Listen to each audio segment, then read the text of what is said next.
Selamat siang Bapak, Ibu peserta webinar Data Talks by Data On. Selamat datang dan semoga Bapak Ibu peserta semua dalam keadaan sehat pastinya. Kami ucapkan juga terima kasih telah hadir pada webinar kita hari ini, yaitu Kamis 9 Desember 2021, dengan topik How to Appraise Employee in Pandemic Era, yang akan dibawakan langsung oleh Bapak Yanuar Kurniawan, selaku VP Organization, Talent Development and Culture Organization dari Lazada Indonesia. Jadi di mana pada hari ini kita akan membahas secara keseluruhan mengenai peran HR atau bagaimana peran HR dalam memberikan penilaian ataupun performance appraisal terhadap karyawan, terutama di saat pandemi saat ini. Jadi banyaknya perubahan dari cara penilaian yang diberikan oleh perusahaan terhadap karyawannya. Dan juga sebelumnya izinkan saya memperkenalkan diri. Saya Lydia Damiria yang akan menjadi host dan akan menemani Bapak Ibu semua selama kurang lebih 2 jam ke depan. Dan untuk rundown ataupun juga agenda kita pada hari ini, jadi nanti selain kita akan mendengarkan topik utama kita yang akan dibawakan oleh Bapak Yanuar, nanti di sesi pertama kita akan mendengarkan langsung penjelasan ataupun juga highlight dari fitur salah satu produk andalan Data On, yaitu adalah Sunfish HR, yang akan dibawakan oleh Bapak Dennis Benito Amando, selaku Project Manager HRIS dari Data On. Dan selanjutnya baru kita akan masuk ke sesi kedua, yaitu topik utama kita yang akan dibawakan oleh Bapak Yanuar. Dan nanti di sesi terakhir ataupun menjelang akhir acara akan ada sesi Q&A. Jadi Bapak Ibu dapat menuliskan pertanyaan di dalam kolom Q&A atau bukan di kolom chat ya Bapak Ibu ya. Dan Bapak Ibu juga berkesempatan untuk memenangkan voucher GoPay senilai Rp150.000 bagi Bapak Ibu yang memberikan pertanyaan terbaik. Jadi ada 5 voucher GoPay untuk pertanyaan terbaik.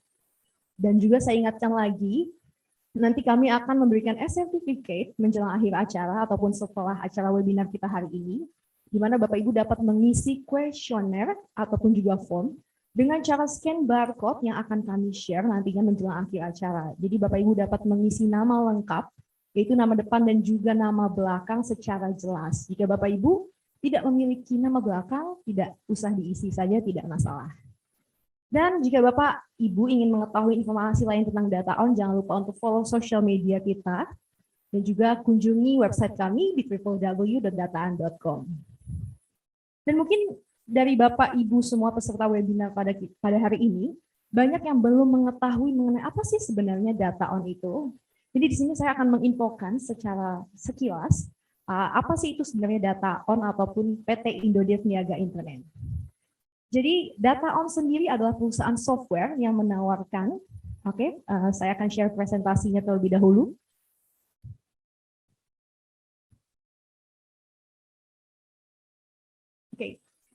Baik. Jadi Data On sendiri adalah perusahaan software yang menawarkan solusi bisnis berbasis web yang menghadirkan provider terdepan untuk kebutuhan HR, ERP, dan accounting. Dan lokasi kantor kami berada di Misi Bintaro Kampus, Bintaro Sektor 9, Tangerang Selatan. Jadi Bapak Ibu dapat lihat di screen, ini adalah lokasi kantor kami tadi. Oke. Dan juga kami juga telah disupport kami telah berpengalaman hampir kurang lebih 21 tahun. Yaitu kami telah ada sejak tahun 1999, di mana kami telah memiliki pengalaman pada Human Resources Information System ataupun juga Human Capital Management, yang pastinya lebih komprehensif. Dan kami juga telah disupport hampir oleh 400 karyawan yang ahli di dalam bidang software ataupun juga teknologi, dan juga Human Resources pastinya. Dan untuk Data On sendiri kami telah dipercaya oleh hampir 1 juta pengguna, dan juga oleh 2.000 perusahaan yang tersebar di seluruh dunia, yaitu salah satu achievement kami, yaitu kami telah dipakai di hampir 35 negara, dan Indonesia masih menjadi salah satu market terbesar.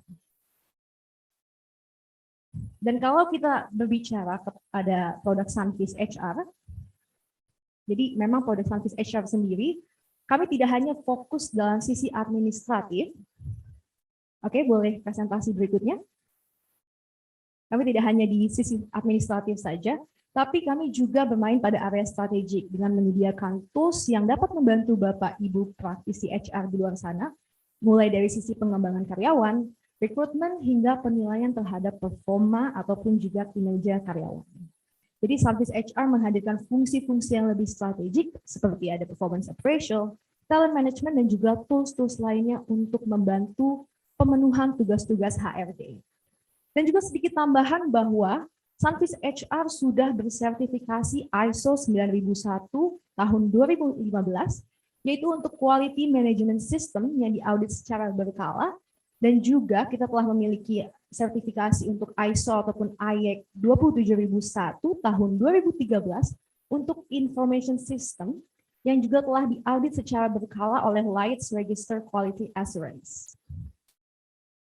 Oke, baik Bapak Ibu semua, kalau tadi itu adalah informasi sekilas mengenai data on, di sini juga telah hadir Bapak Denis Benito Amando selaku Project Manager HRIS dari Data On, yang akan menjelaskan secara lengkap mengenai fitur ataupun juga modul yang dihadirkan oleh Sunfish HR, dan juga kita akan fokus terhadap salah satunya adalah fitur performance yang nanti pun juga menjadi topik utama kita hari ini. Baik, tanpa menunggu lebih lama lagi, mari langsung saja kita sambut Bapak Denis Benito Amando untuk naik ke atas panggung.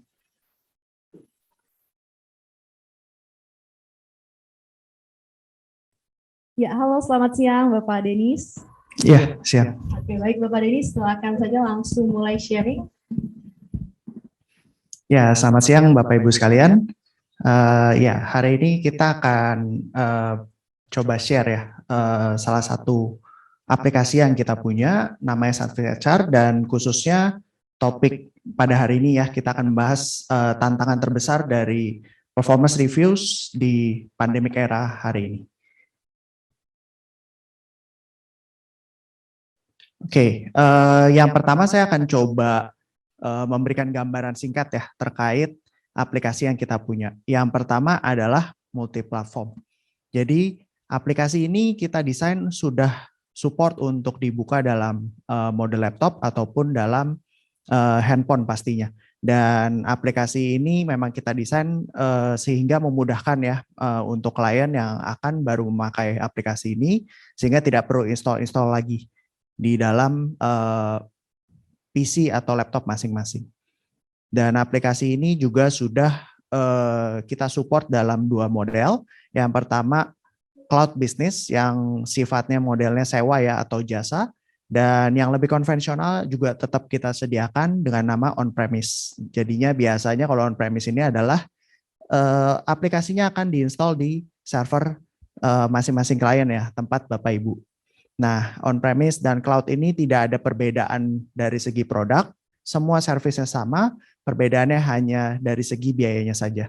Dan untuk cloud juga kita sudah support security-nya ya, karena kita juga didukung oleh tim-tim IT yang berpengalaman tentunya, dan kita sudah tersertifikasi ISO 27001 terkait security management system ya. Jadinya sudah dipastikan aman juga, dan cloud kita buat sendiri, jadi tidak kita sewa dari cloud orang, jadi kita memaintain cloud kita sendiri, lokasinya ada di kantor kita juga.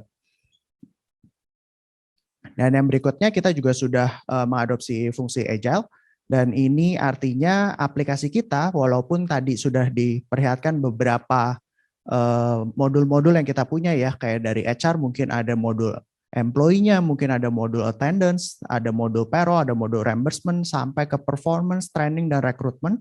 Semua itu tidak harus Bapak Ibu ambil semua, karena pastinya menyesuaikan dengan kebutuhan yang ada di masing-masing tempat ya. Jadinya mungkin kalau sederhana, oke kita butuh cuma sederhana time attendance dan performance saja, bisa juga kita pakai kayak gitu. Jadi sifatnya modular, Bapak Ibu bisa menyesuaikan dengan kebutuhan yang ada di sana. Dan yang kedua, kita juga terus mengembangkan produk ini ya, jadinya ketika Bapak Ibu beli produk ini jangan khawatir tidak ada pengembangan lanjutan, karena kita selalu mengembangkan ya, karena memang kita sifatnya itu terus menerus mengembangkan produk kita. Dan juga sistem ini kita desain untuk bisa multi company, jadi bisa banyak grup dalam satu aplikasi yang sama, itu bisa. Dan yang terakhir pastinya kita juga support untuk di custom. Jadi tidak harus memakai standar kita, mungkin Bapak Ibu punya jenis proses bisnis yang agak unik, itu jangan khawatir karena kita bisa support untuk menyesuaikan proses yang ada di sana. Dan yang terakhir pastinya kita local pride, artinya ya kita dibangun dari nol oleh orang-orang Indonesia dan kita didukung oleh banyak sekali tenaga Indonesia, pastinya sekitar 300 sampai 400 tenaga ahli dari tim IT, dan mereka semua bertanggung jawab untuk mengembangkan produknya, dan pastinya karena kita dibuild dari Indonesia, kita menyesuaikan dengan kebutuhan bisnis yang ada di Indonesia. Desain yang kita adopsi di dalam Sunfish pun juga pastinya sedikit banyak dari saran-saran klien-klien kita ya, yang terdiri dari berbagai jenis bisnis. Jadinya pastinya sudah menyesuaikan dengan model bisnis di Indonesia. Oke, kita masuk ke tantangan utama ya dari tahun pandemik ini. Jadi ya seperti yang kita tahu dari model pekerjaan yang biasanya dilakukan oleh mayoritas di Indonesia adalah full WFO. Dan karena pandemik ini kita mengalami perubahan cara kerja ya, cara bekerja yang mungkin agak sedikit berbeda dari biasanya, sehingga ya menurut data BPS sendiri mencatat kalau di 2020 ada sekitar 39% dari WFO berubah menjadi WFH. Dan ada mungkin yang sebagian lagi sekitar 34% itu masih mengadopsi model hybrid ya, mungkin kayak di Dataon juga modelnya hybrid. Jadinya banyak sekali cara perubahan kerja yang terjadi, dan sehingga menyebabkan banyak sekali klien-klien memiliki beberapa kendala ya, kesulitan khususnya di bagian monitoring dan juga menentukan apakah produktivitasnya masih sama gak sih dari WFH dengan WFO seperti itu.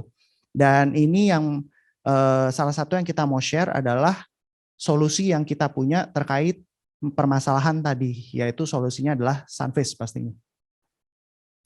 Yang pertama yang kita unggulkan dari Sunfish HR adalah kemampuan aplikasi ini untuk mengumpulkan informasi. Untuk gunanya, ya kita fokusnya ke performance ya untuk hari ini, dan gunanya mengumpulkan informasi bahkan sebelum kita melakukan performance appraisal adalah untuk meminimalisir kejutan-kejutan yang mungkin tidak kita harapkan gitu ya. Salah satunya adalah yang pertama, fitur task dan feedback. Jadi fitur task ini sederhananya adalah kita bisa membuat penugasan ya, detail tugas-tugas yang bisa kita langsung arahkan ke masing-masing karyawan under kita misalkan, dengan berbagai priority level yang kita bisa tentukan juga. Dan task ini pastinya nanti akan langsung ternotifikasi ke karyawan yang bersangkutan dan mereka bisa langsung respon dan juga menyelesaikan ya pastinya dari berbagai task yang ada ke mereka. Dan ini gunanya supaya untuk dari masing-masing karyawan juga tahu ya apa saja objektif-objektif yang harus mereka capai dalam kurun waktu tertentu. Yang kedua ada feedback juga, jadi ini fitur untuk memberikan review ya atas hasil kerja yang mungkin bisa jadi baik, bisa jadi buruk, dan feedback ini bisa kita langsung berikan dalam masa pekerjaan ya. Jadi nggak harus menunggu akhir tahun mungkin kita baru kasih reviewnya, kita bisa langsung respon terhadap kepuasan kita ya terhadap kinerja salah satu mungkin tim kita atau karyawan kita yang di luar ekspektasi kita, kira-kira kayak gitu. Dan ini semua bisa kita gunakan untuk dasar perhitungan penilaian dalam prosesnya.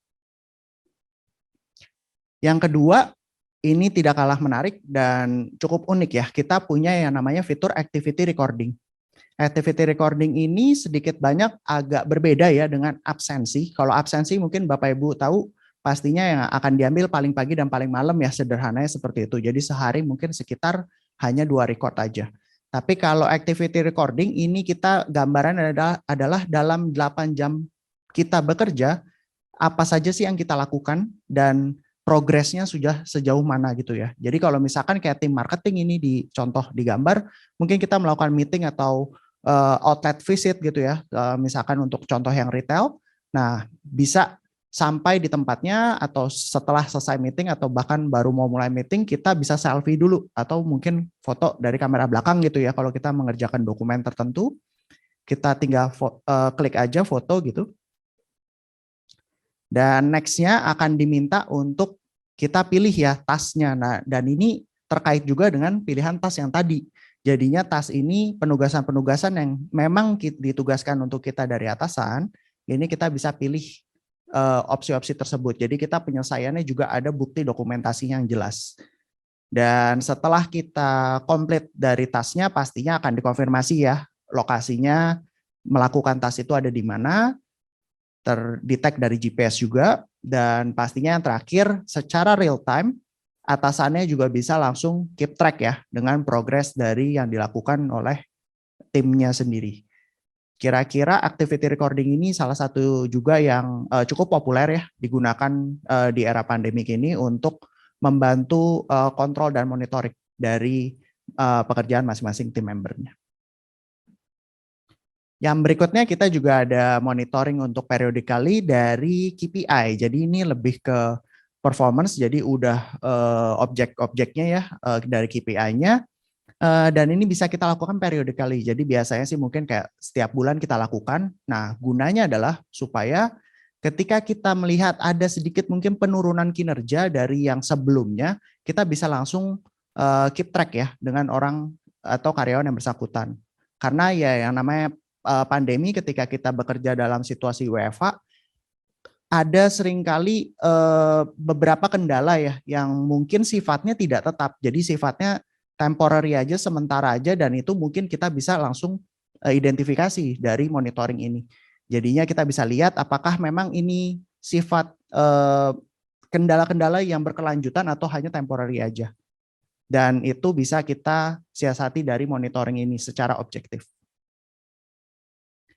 Yang berikutnya ini sejenis juga kayak tadi. Jadi ini misalkan biasanya sih untuk sejenis marketing ya yang punya target-target, dan target ini bisa kita bagi ke tim kita masing-masing dan kita bisa lihat trennya ya masing-masing per bulan, misalkan lagi oke, lagi naik atau lagi turun, dan setiap masing-masing action ini kita bisa lihat untuk detailnya. Jadi kalau misalkan lagi turun, oke, dia butuh action plan seperti apa.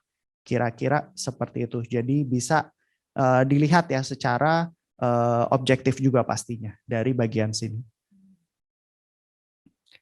Dan yang berikutnya ada tambahan aja, misalkan ya dibutuhkan untuk pendataan lebih ya, untuk misalkan kayak customer satisfactionary, terus dan lain-lain gitu. Kita bisa gunakan juga dalam aplikasi ini. Jadi kita bisa bikin kayak semacam survei yang gunanya untuk kita sebarkan ke customer list kita, mungkin pipeline kita mengenai kepuasan mereka terhadap jasa dari yang kita tawarkan. Kira-kira seperti itu. Dan yang berikutnya pastinya Sunfish juga memiliki, karena kita sudah sistem dan online, pastinya kita bisa melakukan semua performance appraisal ini dimanapun. Jadi accessibility-nya mau di rumah, mau di kantor dan sebagainya, bisa kita akses data yang sama. Nah, kira-kira tampilannya kayak gini. Jadi semuanya bisa kita lakukan dan kita pastinya bisa mengatur ya beberapa tata cara ya dalam penilaian. Pastinya masing-masing Bapak Ibu punya model penilaian yang berbeda-beda. Mungkin ada yang pakai KPI pribadinya sekian persen dengan pembobotan yang juga beda-beda. Nah, itu semua kita bisa lakukan dalam Sunfish. Jadi tidak perlu ada custom tambahan, kita cukup setting aja dan itu nanti bisa langsung dirumuskan dalam aplikasinya. Sehingga gambarannya semua proses penilaian akan tersistematis dan juga hasilnya mengikuti dengan model atau matriks yang kita tentukan dari awal. Kira-kira seperti itu. Dan ya pastinya dari penilaiannya juga bisa bertingkat ya seperti biasa, dan kita tidak ada pembatasan dari itu. Dan kita bisa lakukan beberapa tingkat dan kita bisa lihat ya atasan sebelumnya menilainya seperti apa, dan kita bisa sedikit melihat mereferensi dari penilaian sebelumnya. Kira-kira penilaiannya bisa kita lakukan seperti ini. Dan ini ada tambahan juga ya, cukup lagi ngetren ya di 360 question. Kita bisa menambahkan parameter tambahan untuk penilaian ya secara lebih objektif dari rekan-rekan lainnya, mungkin dari peer-nya, mungkin dari superior yang lainnya, mungkin bisa juga dari subordinate-nya. Kita bisa tentukan pendapat dari masing-masing mereka mengenai karyawan tersebut. Jadinya kita bisa punya insight tambahan, apakah sudah tepat karyawan ini kita nilai standar gitu misalkan. Padahal mungkin dia punya beberapa peer yang sangat impress ya dengan hasil kerjanya mereka kayak gitu.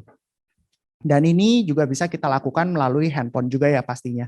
Jadi bisa dari masing-masing karyawan akses dan mereka seperti modelnya isi polling aja sih, seperti isi survei. Jadi sesimpel itu mereka bisa mengakses fitur-fitur ini. Jadi 360 ini sangat bagus ya. Jadi semua karyawan ataupun juga satu tim itu bisa saling memberikan penilaian satu sama lain. Ya, betul. Khususnya sih biasanya di bisnis yang tipenya retail ya. Karena kalau retail pastinya mungkin kalau yang menilai hanya atasan aja kadang kan suka terlalu subjektif. Biasanya kita lihat dari rekan-rekan yang lainnya juga gitu. Atau mungkin bahkan dari cross. Karena kalau retail kan seringkali ada pertukaran tenaga juga ya dari satu brand ke brand yang lain atau satu outlet ke outlet yang lain, sehingga 360 ini sangat membantu untuk semakin memiliki data yang objektif. Dan yang berikutnya pastinya ini cukup familiar juga mungkin di performance appraisal cycle ya. Jadi yang terakhir ini pastinya kita bisa distribution percentage secara normal, jadi kurva normal penilaian. Kita pastinya bisa melakukan kurva ini secara dalam satu PT yang sama atau mungkin per departemen. Jadi kita bisa lakukan per departemen sesuai dengan achievement departemen pada tahun itu misalkan.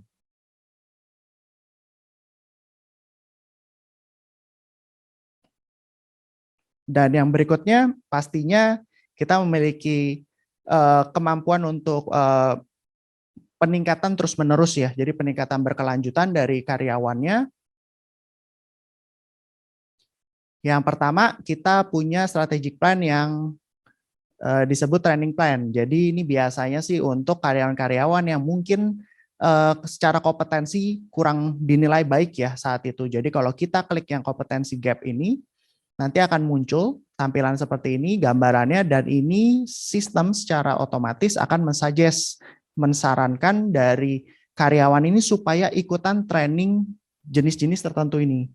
Didapatnya dari mana? Didapatnya karena misalkan dari level problem solving-nya dia seharusnya untuk jabatan ini minimal 1 levelnya, tapi dia dinilai hanya 0, misalkan kurang dari standarnya, kurang yang dari yang harusnya dia dapatkan, jadinya sistem secara otomatis memberikan saran training-training apa aja yang bisa meningkatkan ya problem solving-nya dia menjadi level 1, sehingga nantinya diharapkan ketika penilaian berikutnya nilainya juga akan lebih membaik. Gitu. Jadi ini fitur membantu. Jadi selain kita memberikan penilaian, tapi ada solusinya juga. Ya, betul. Adanya training development ini ataupun training plan ya Pak ini. Ya. Jadi bukan hanya istilahnya administratif aja, tapi kita sudah memberikan solusi atau saran-saran ya terkait pengembangan dari karyawan itu sendiri. Dan yang kedua, kita ada pengembangan lainnya pastinya dari development plan ya kita sebutnya. Jadi biasanya sih ini kebalikannya nih, mungkin dari secara skill atau kompetensi dia sudah sangat baik, tapi ya somehow entah kenapa penilaiannya nggak terlalu bagus di tahun itu. Nah, biasanya mungkin pendekatannya kita lakukannya bisa sedikit berbeda, mungkin dengan berbagai metode, salah satunya mungkin dengan assignment, mungkin dengan counseling atau coaching, dan sebagainya. Jadi ya kita bisa tetapkan satu PIC-nya, dan PIC itu yang nanti akan memfollow up terkait development plan itu. Jadi sehingga ya performance-nya atau etika kerjanya, etos kerjanya bisa lebih meningkat untuk di penilaian berikutnya. Ini ya Pak ya, sangat terstruktur sekali ya. Ya, jadi bukan hanya dari segi skill, tapi juga dari segi attitude dan sebagainya gitu. Soft juga menjadi penilaian, bisa menjadi penilaian juga ya. Iya, betul. Dan yang berikutnya mungkin ya di bagian bawah, kiri bawah, Bapak Ibu bisa lihat juga ada career plan-nya. Ini juga untuk melihat ya, misalkan karyawan yang bersangkutan dia akan cocok untuk dipromosi ke posisi apa saja yang menyesuaikan dengan kompetensinya dia. Dan yang di bagian kanan atas juga kita bisa lihat kalau Ini cukup familiar ya, mungkin box analysis. Jadi biasanya kita bisa membandingkan antara performance dengan kompetensinya. Jadi di tahun itu dia kategorinya sebagai apa gitu ya. Dan yang terakhir di kanan bawah pastinya kita juga bisa lihat succession plan kita. Jadi secara kandidat yang terdekat untuk menggantikan kita, yang tercocok untuk menggantikan kita itu siapa? Kira-kira seperti itu dari saya.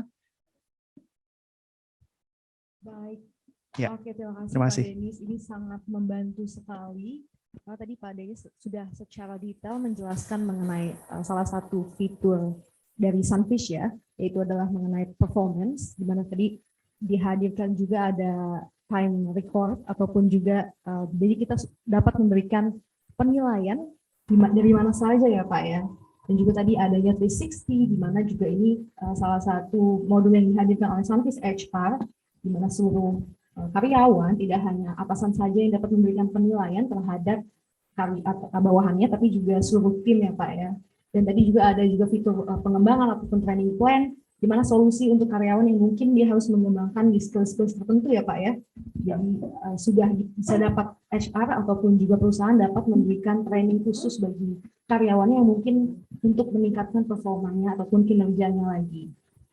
Oke, baik kalau gitu terima kasih banyak Bapak Denis atas penjelasannya. Ya, Semoga sama-sama. bermanfaat sekali ini untuk Bapak Ibu di luar sana, karena dengan adanya Sunfish HR salah satunya ya HRIS dapat membantu dalam pemenuhan tugas-tugas HRD.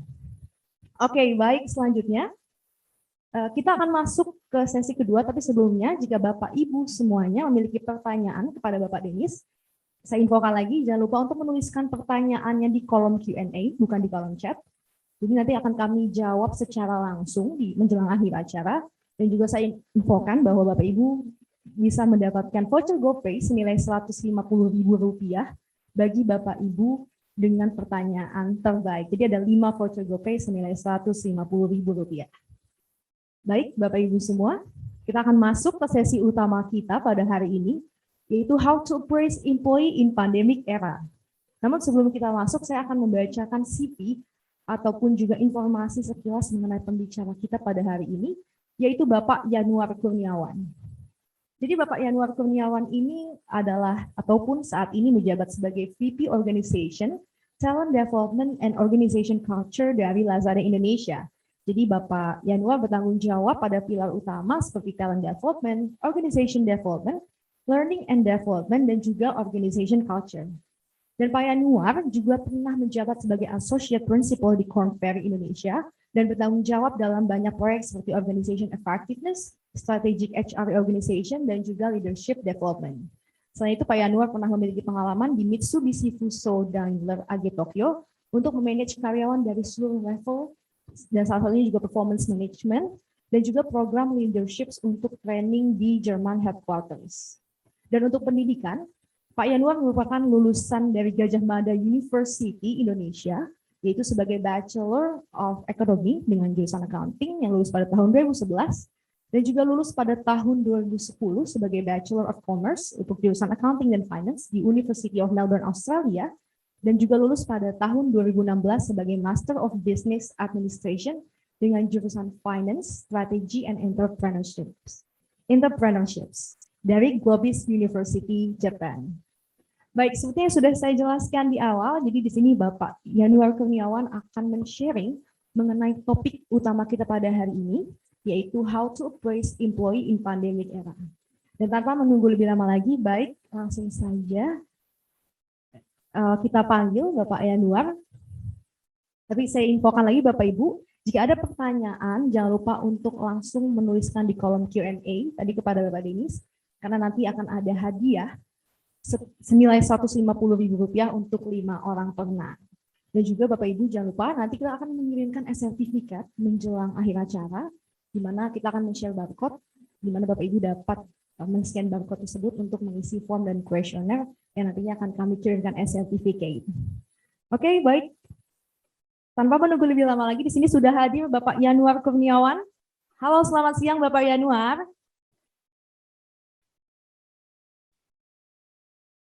Apakah Bapak Yanuar sudah? Ya, halo, selamat siang. Sorry, tadi aku lagi set Oke, baik Bapak Yanuar. Baik, dapat langsung sharing di sini informasinya atau di sini sudah banyak yang menunggu Bapak di sini. Kami Oke. persilakan waktu Baik. dan tempat Bapak. Aku akan langsung share screen aja ya berarti ya. Sudah bisa lihat kan ya screen saya dengan jelas?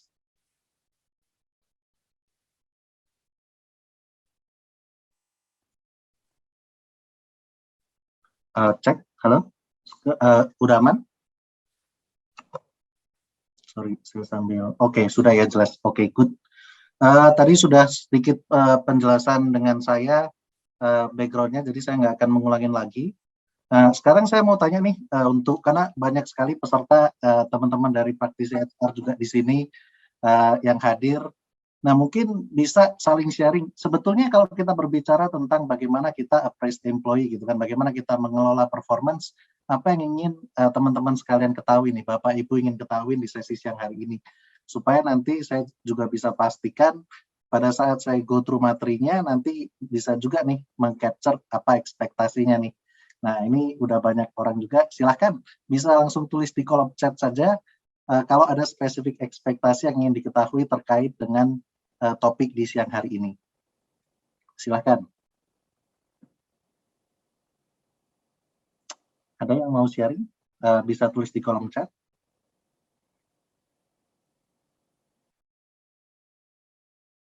Kalau kita berbicara tentang appraisal employee, kalau belum ada, nggak apa-apa juga. Selamat siang. Oke, nah ini sudah mulai muncul. Baik. Oh, sorry, maaf.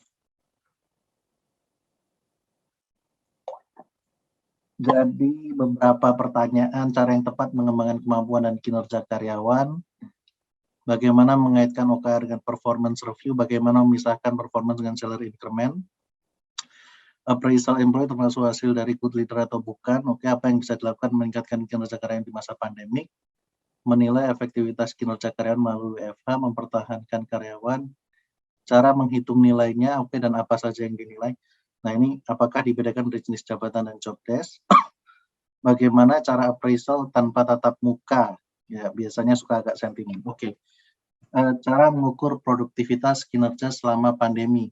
Baik, jadi semoga nanti pertanyaan-pertanyaan ekspektasi yang Bapak Ibu teman-teman sampaikan ini bisa terjawab di sesi siang hari ini. Nanti kalau masih ada pertanyaan lanjutan kita bisa cover pada saat Q&A nanti gitu. Nah, ini ada KPI yang cocok bila sedang working from home, apakah perlu merevisi KPI SOP terkait dengan working from home. Oke. Terima kasih yang sudah sharing parameter pengukuran. Nanti kita coba jawab juga. Nah, sekarang nih pertanyaan yang kedua yang saya ingin dapatkan dari teman-teman sekalian, kalau kita berbicara mengenai pengukuran kinerja gitu kan, appraisal of the employee, bagaimana sih, apa sih tantangannya saat ini gitu? Selain working, bisa juga tantangan yang dihadapi karena sekarang pindah ke working from home gitu kan, atau mungkin tantangan yang lain, performance management as an overall, as a whole. Silahkan kalau ada yang mau sharing, tantangannya sekarang apa sih? Tadi untuk saya menambahkan bagaimana WHO memberi kesehatan psikologis, apa yang dapat pemimpin melakukan untuk memastikan orang-orang tetap fokus, komitmen bahagia, oke, metode apa yang sesuai untuk monitoring aktivitas selama working from home. Bagaimana memberikan PA dengan menghindari subjektivitas, input output apa saja yang dihasilkan dari PA. Nah, nanti kita akan coba bahas itu. Nah, mungkin kalau kita berbicara mengenai tantangan, apakah ada yang mau sharing tantangan pengelolaan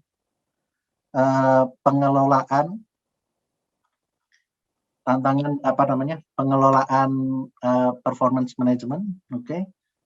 Tantangannya di human handling, perbedaan karakteristik employee yang mempunyai work balance yang tepat untuk WFH dan WFO. WFH sangat lumayan banget pekerjaan daripada WFO, oke.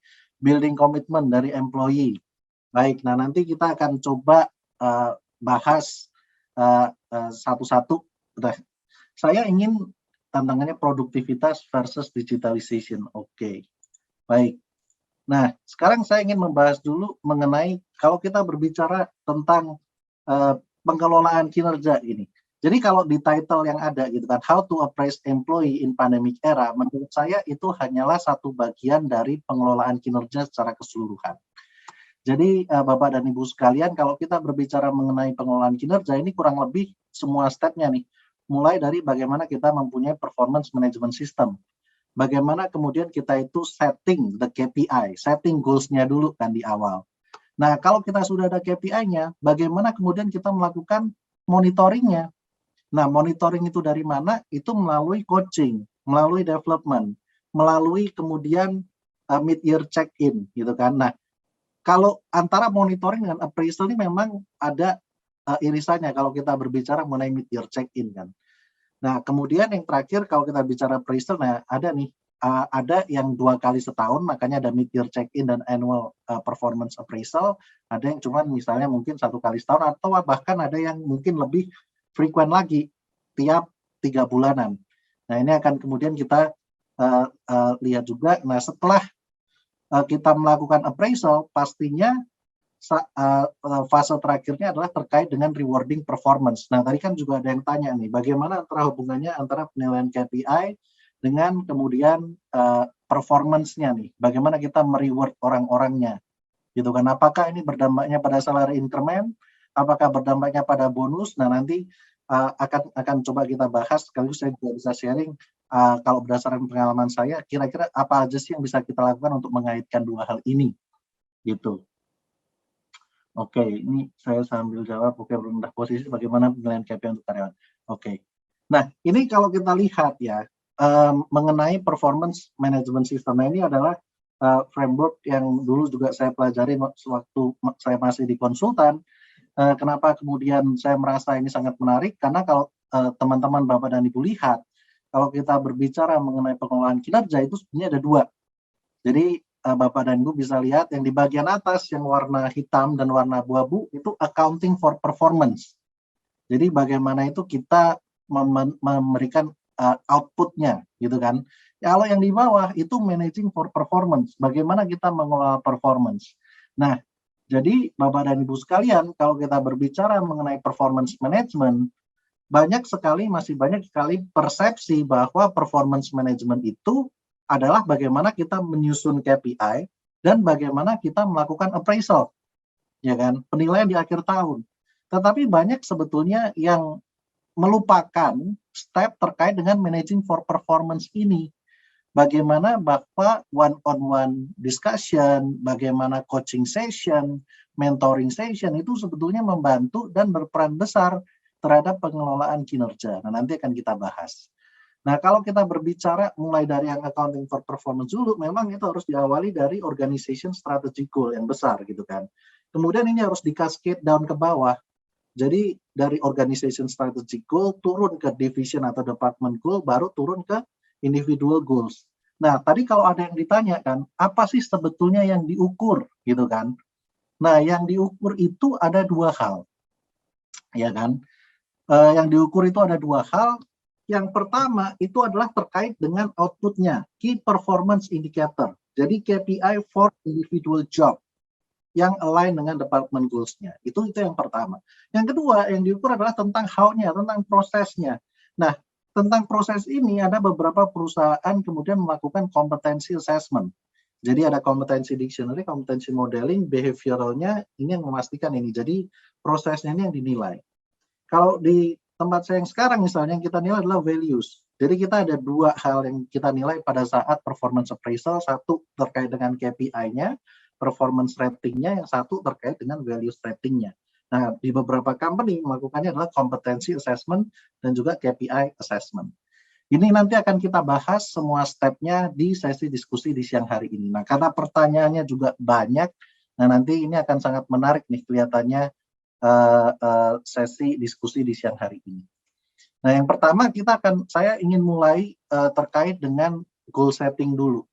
Nah, kalau kita berbicara sebelum kita mampu untuk berbicara tentang appraisal of the employee, ini penting sekali bagaimana kemudian kita ini bisa punya goal yang align antara satu organisasi dengan yang lain. Ya kan, bagaimana kita itu mampu untuk setting goal, making plan, get to work, stick, dan juga reach the goal. Dan yang pentingnya apa? Yang pentingnya adalah bagaimana kemudian kita punya sistem untuk mengcapture goal ini gitu. Jadi kalau di tempat saya kita ada, kalau kita berbicara mengenai performance system itu pasti ada di awal tahun atau ketika orang masuk kita harus sudah minta dia untuk mengisi dulu nih goals yang ingin dicapai itu seperti apa, dan itu terrecord di sistem. Nah, kenapa perlu untuk merecord goals di dalam sistem? Karena pada saat performance appraisal kalau kita berbicara performance rating itu akan dinilai atau diassess berdasarkan goals yang sudah disubmit gitu. Nah, kenapa kemudian submitting goals ini menjadi penting kalau kita berbicara mengenai performance appraisal? Karena supaya mengurangi subjektivitas gitu kan, dan creating clarity. Tadi ada yang menanyakan bagaimana kita membuat sesuatu yang objektif. Ya harus goalnya itu clear dulu di awal, sehingga setiap orang itu tahu sebetulnya apa sih yang diharapkan dari masing-masing individu gitu loh. Goals-nya itu apa yang diharapkan dari masing-masing individu. Makanya penting sekali goal alignment, KPI alignment, dan cascading down goals dari organization, division, business unit, department, sampai kepada individual. Clarity ini menjadi penting. Ini step pertama yang sangat penting. Dan ini harus bisa ada sistem juga yang bisa membantu kan untuk mengcapture goals-nya itu. Gitu. Ini step pertama dulu. Karena jangan sampai ya kan, kalau kita mau bikin KPI itu kan yang ada adalah kita bikin lingkarannya dulu kan. Kalau teman-teman Bapak Ibu sekalian kira kalau kita mau main panahan, kan yang ada kita punya targetnya dulu, lingkarannya dulu, baru kemudian panahnya itu ditembak untuk supaya masuk ke lingkarannya. Kalau kita nggak punya goals-nya, yang ada adalah apa? Panahnya dilempar dulu, jatuhnya di mana? Nah, dari panahnya yang jatuh baru kita gambar lingkarannya. Itu yang bikin sesuatu kemudian menjadi nggak objektif, gitu kan. Dan banyak sekali isu di mana orang itu nggak punya clarity terhadap goals-nya. Dia merasa sudah mencapai apa yang diinginkan, gitu kan. Tetapi ternyata goals-nya itu nggak align dengan goals atasannya. Nah, ini juga banyak sekali orang kemudian merasa bingung, kecewa, dan lain sebagainya. Makanya I always strongly suggest selalu di awal adalah having the discussion, having the one-on-one coaching session, mentoring session. Nah, ini yang pertama. Nah, goals itu seperti apa? Ini pasti teman-teman sekalian yang ada di sini sangat familiar dengan proses SMART, bahwa harus spesifik, gitu kan? Goals-nya harus spesifik, harus measurable, mampu diukur, pengukurannya juga jelas, data yang untuk mendukung pengukurannya itu juga jelas. It has to be something yang achievable, sesuai dengan goals yang ingin dicapai perusahaan. It has to be something yang relevan, ya kan, sesuai align dengan KPI, strategi keseluruhan perusahaan, dan juga timely. Ada time limitnya, harus dicapai misalnya 1 tahun, 3 bulan, 6 bulan, dan lain sebagainya. Nah, ini penting sekali. Makanya kalau kita berbicara mengenai goal setting, mengenai setting up KPI, itu biasanya kita juga kalau berbicara mengenai leadership ya, kita ada KPI alignment workshop. Nah, hal seperti itu untuk menurunkan. Metodenya apa? Metodenya bisa beraneka ragam. Bisa pakai balance scorecard kalau masih pakai yang lama gitu kan. Sekarang ada juga yang pakai metode OKR dan lain sebagainya. Nah, mungkin yang lebih expert nanti kita bisa saling sharing nih bagaimana metodenya. Gitu. Nah, itu yang pertama. Nah, kemudian yang kedua, ya kan, yang tidak boleh dilupakan juga, itu bukan hanya KPI yang biasanya dilakukan pengukuran, tetapi juga how-nya, prosesnya. Kalau KPI kan lebih ke what side-nya kan dari performance management. Tapi bagaimana kita mencapai itu? Nah, makanya seringkali perusahaan itu membangun apa yang disebut kompetensi dictionary kan. Dan kompetensi dictionary biasanya terdiri dari 3 hal.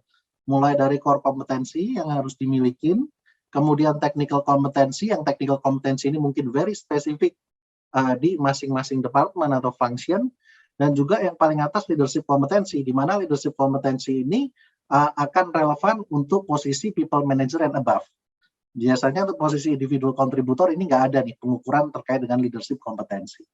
Nah, pastinya juga masing-masing kompetensi juga akan ada levelingnya dan lain sebagainya. Nah, ini yang kemudian juga perlu untuk dipertimbangkan, ya kan, supaya kita bisa tahu juga seperti apa. Nah, kemudian yang kedua, sekarang kita akan berbicara mengenai bagaimana kita mengelola kinerja, gitu kan. Bagaimana kita mampu untuk managing for performance, apalagi di masa working from home. Nah, kemarin ada yang sempat dibilang, apakah kemudian appraisal employee di pandemic era, atau cara kita appraise-nya, dengan kita WFH, dengan kita WFU, itu apakah ada perbedaannya? For me, menurut saya, kalau kita bicara mengenai apa yang kemudian akan dinilai, itu sih sebetulnya nggak ada banyak perubahan signifikan. Karena apa? Karena kita adalah performance-based company. Jadi ketika kita berbicara appraisal of the employee, apa yang kita appraise itu KPI itu juga nggak berubah. Dengan kita working from home, dengan maupun kita working from office, ya KPI kita itu nggak berubah. Nah, tapi mungkin ini juga industri spesifik ya. Dan harus teman-teman bedakan antara KPI dengan target, gitu. Karena KPI misalnya increasing sales volume, itu kan bisa adalah measurement KPI. Target, nah target ini yang bisa berbeda-beda tiap tahun. Misalnya tahun ini 10%, tahun depan 20%, tahun depannya lagi 30%, atau karena pandemi ini turun 5%. Tapi kalau kita berbicara KPI kan kurang lebih ada pandemi, nggak ada pandemi for my company, dan ya kami juga ya beruntungnya industri e-commerce adalah industri yang less impacted ya dengan adanya pandemi ini gitu kan. Jadi kalau kita bicara mengenai KPI-nya sendiri, cara appraise-nya itu nggak banyak perubahan gitu kan. Nah, apa kemudian yang berubah? Yang kemudian berubah itu sebenarnya bagaimana kita mengelola performance dan bagaimana kita bisa mengelola tools yang kita miliki untuk mengelola performance kan. Jadi contohnya kalau dulu orang harus masuk, nah mungkin ada beberapa di perusahaan Bapak dan Ibu kalau masuk harus cycling clocking gitu kan, harus clocking jam masuk, jam keluar gitu kan. Nah kalau memang harus di situ ya ketika kita bekerja dari kantor pun bagaimana kemudian kita bisa create the time set, bagaimana kita punya tools yang bisa membantu untuk clocking, itu juga sesuatu yang bisa dipertimbangkan gitu kan. Tetapi yang lebih penting kalau kita berbicara mengenai mengelola performance secara virtual, nah ini yang menarik sekali, ini waktu itu saya ikut saya ikut short course-nya dari Wharton, ada quick webinar tentang ini. Kalau kita melihat mengelola tim secara virtual, ya kan, itu ada dua hal sebetulnya. Kalau teman-teman Bapak Ibu sekalian merasa bahwa teknologi itu menjadi isu, misalnya, waduh, Zoom-nya koneksinya nggak terlalu bagus gitu kan, work hour-nya menjadi isu, boundaries work and life, itu sesuatu yang bisa terlihat. Nah, tapi yang menarik adalah sebetulnya ada juga deep level challenge bagaimana kita itu mengolah virtual team kan. Apakah kita tetap mampu untuk menciptakan shared identity dan shared understanding walaupun kita tidak bertemu tatap muka. Nah, ini sesuatu yang kemudian harus kita bisa refleksikan bareng-bareng gitu. Nah, sekarang pertanyaannya gimana sih kita membuat shared identity? Nah, ini ada beberapa hal. Jadi contohnya kita membuat shared identity ini bagaimana kita itu tetap emphasizing team goals. Apa sih yang ingin kita capai sebagai suatu tim? Nah, dari tim goals ini yang nanti kemudian akan dimasukkan ke sistem kan. Kemudian penting juga kita ada frequent team meetings. Jadi contohnya untuk tim saya sendiri itu kita ada dua regular meeting. Yang pertama dilakukan di hari Senin. Kenapa dilakukan di hari Senin? Karena untuk ensuring untuk masing-masing divisi, karena di bawah saya kan saya membawai ada OD, ada talent management, kemudian ada L&D, dan juga ada organization culture. Nah, kita lakukan meeting di hari Senin, itu apa? Untuk masing-masing dari function leader-nya saya, untuk cerita apa sih yang mereka mau lakukan selama seminggu ke depan. Sehingga everyone knows, oh yang lain itu ngerjain apa sih? Oh ada big project apa sih yang lagi berjalan di minggu ini?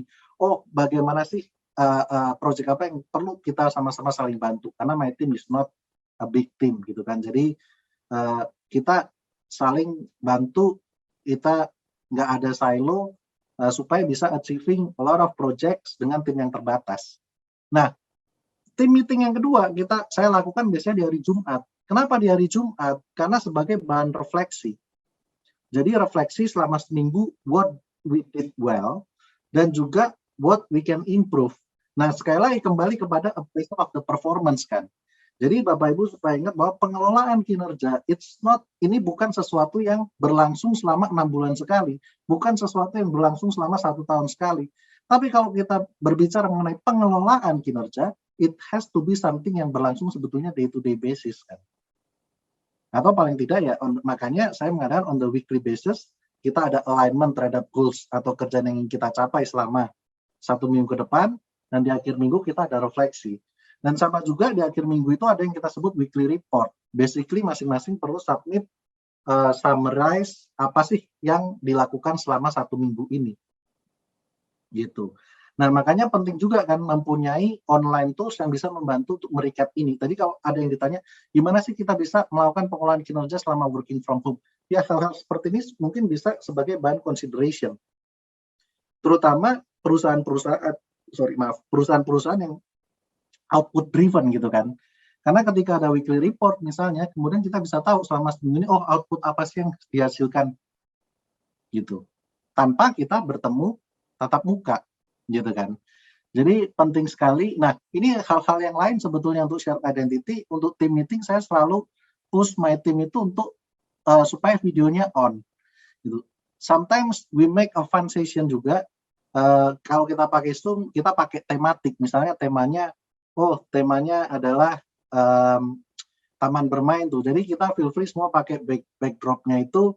Ada yang ngambil Disneyland, ada yang ngambil dunia fantasi dan lain sebagainya. Tapi it helps to push people to on cam.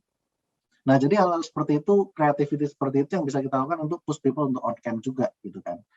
Dan yang penting juga adalah basa-basi itu nggak boleh dihilangkan. Nah, kalau pada saat kita bertemu tatap muka, sebetulnya banyak sekali relationship itu kan terjalin dengan basa-basi yang mungkin muncul pada saat makan siang, gitu kan.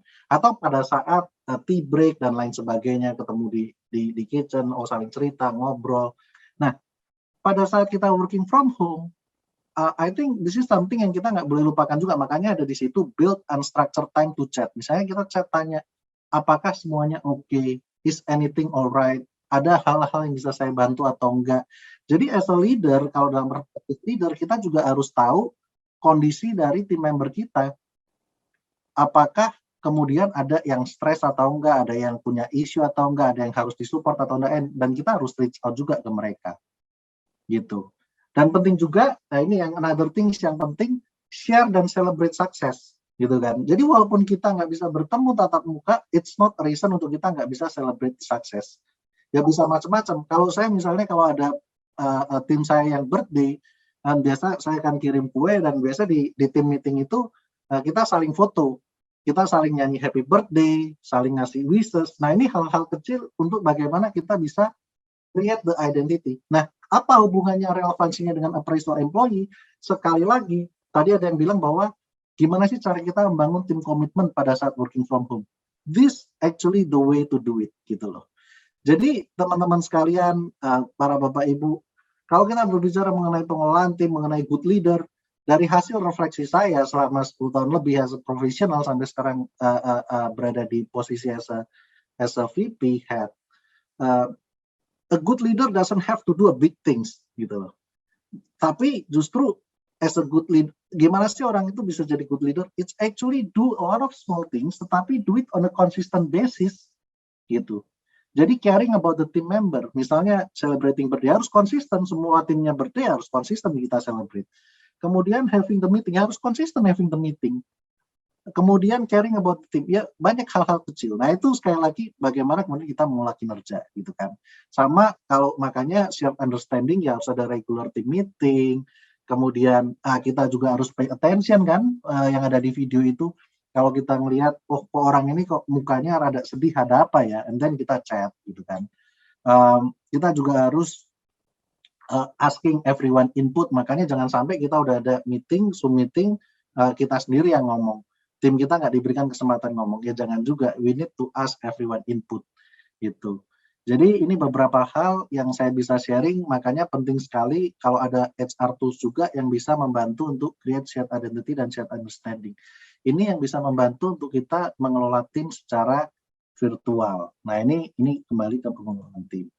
Nah sekarang yang kedua, pengelolaan tim ini kembali lagi adalah bagaimana as a leader itu kita bisa melakukan coaching terhadap orang-orangnya, gitu kan. Dan sebetulnya bukan hanya coaching, tetapi bagaimana as a leader itu bisa memakai topi as a coach atau topi as a mentor sesuai dengan situasinya. Bedanya apa? Kalau kita berbicara mengenai bagaimana sih orang-orang pengen create komitmen untuk bekerja, kita harus tahu dulu, orang itu mau stay in a company biasanya karena apa sih? Pasti most likely itu faktornya kan salary, ya kan. Yang kedua, biasanya after salary adalah kesempatan untuk berkembang, growth and development opportunity. Nah, kalau kita berbicara mengenai development opportunity, ya itu adalah bagaimana kita bisa pakai topik coaching kan. Asking instead of telling. Jadi kita harus bertanya misalnya, misalnya my team gitu, apa sih sebetulnya your expectation, goal apa yang ingin kamu capai. Nah, selain kita ngomongin tentang KPI achievement ya, kita juga taking care terhadap karirnya mereka.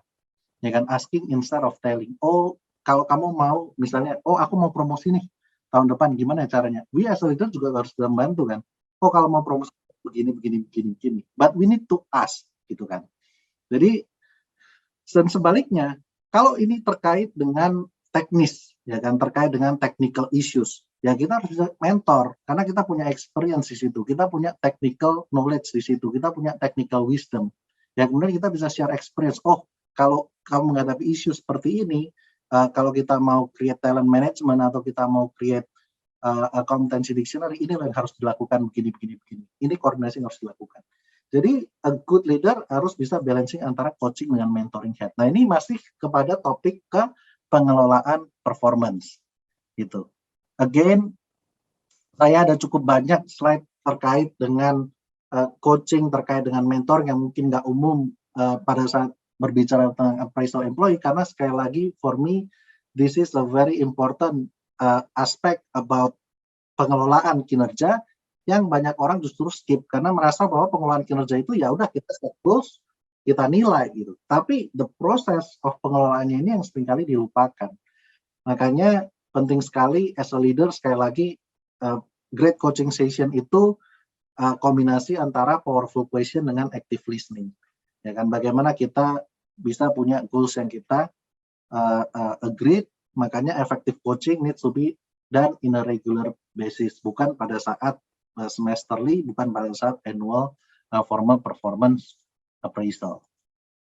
Oke, nah ini beberapa cara gitu kan untuk Swift coaching sampelnya. Saya berikan sampel juga di sini. Misalnya pertanyaan tentang what do you want sih?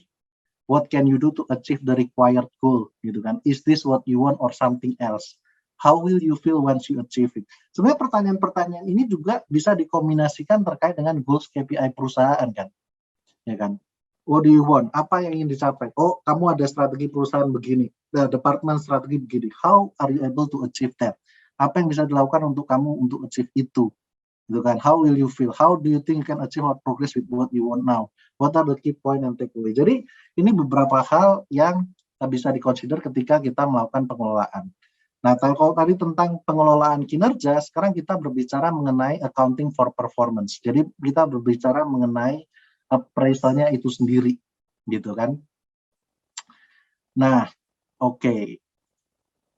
Ini kita berbicara mengenai performance rating. Nah kan, apa sih sebetulnya yang dinilai dari performance rating? Jadi kalau kita dinilai dari performance rating ya ini biasanya ini skalanya ini bisa macam-macam. Ya kan biasanya 5 skala dan bisa macam-macam. Bisa ada company yang pakai A, B, C, D, E, ada yang pakai 1, 2, 3, 4, 5, ada yang pakai +2, +1, 0, -1, -2, atau misalnya di company saya sekarang itu mulainya dari 3, 325, 3,5, 375, dan 4. Atau ada yang nggak pakai angka, tetapi pakai kata-kata, outstanding, superior, fully acceptable, incomplete, atau marginal. Gitu. Jadi ini bisa macam-macam, tetapi pasti skalanya itu antara exceptional performance, consistently high level of performance, good year over, acceptable performance, dan performance less than acceptable. Nah, bagaimana kita menilai ini? Ini juga macam-macam nih, tergantung dengan sistemnya. Ada beberapa company yang langsung melakukan penilaiannya ini keseluruhan. Misalnya ada 5 goals yang di-set. Nah, ini yang dinilai langsung akhirnya itu seperti apa. Atau ada juga company yang misalnya kayak yang saya sekarang, itu kita betul-betul dari masing-masing goals ini dinilai. Gitu. Jadi goals yang pertama, misalnya penilaiannya adalah outstanding. Goals yang kedua, oh ini masih fully acceptable kalau yang kedua. Goals yang ketiga, ini superior. Gitu. Dan ada final ratingnya, itu berapa. Ya kan? Nah ini sampelnya nih. Jadi kembali lagi ke kebijakan, kembali ke policy performance management di perusahaan Bapak dan Ibu sekalian. Tetapi memang kita pun nggak matematis. Jadi misalnya nggak yang kalau outstanding misalnya nilainya 5 gitu kan.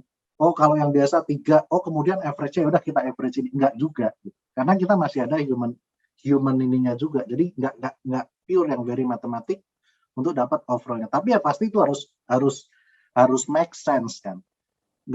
Karena akan aneh juga misalnya dari 5 goal, oh semuanya ini outstanding, tetapi overall ratingnya biasa aja. Nah ini kemudian juga sesuatu yang nggak bisa diperjelas. Makanya the consistency dari cara penilaian itu juga dipentingkan. Nah ini yang pertama. Kemudian yang kedua, nah ini contoh behavior kompetensi. Jadi metodenya juga bisa macam-macam. Kalau Bapak dan Ibu punya kamus kompetensi yang terdiri dari beberapa level, ya biasanya penilaiannya, oh dia untuk misalnya,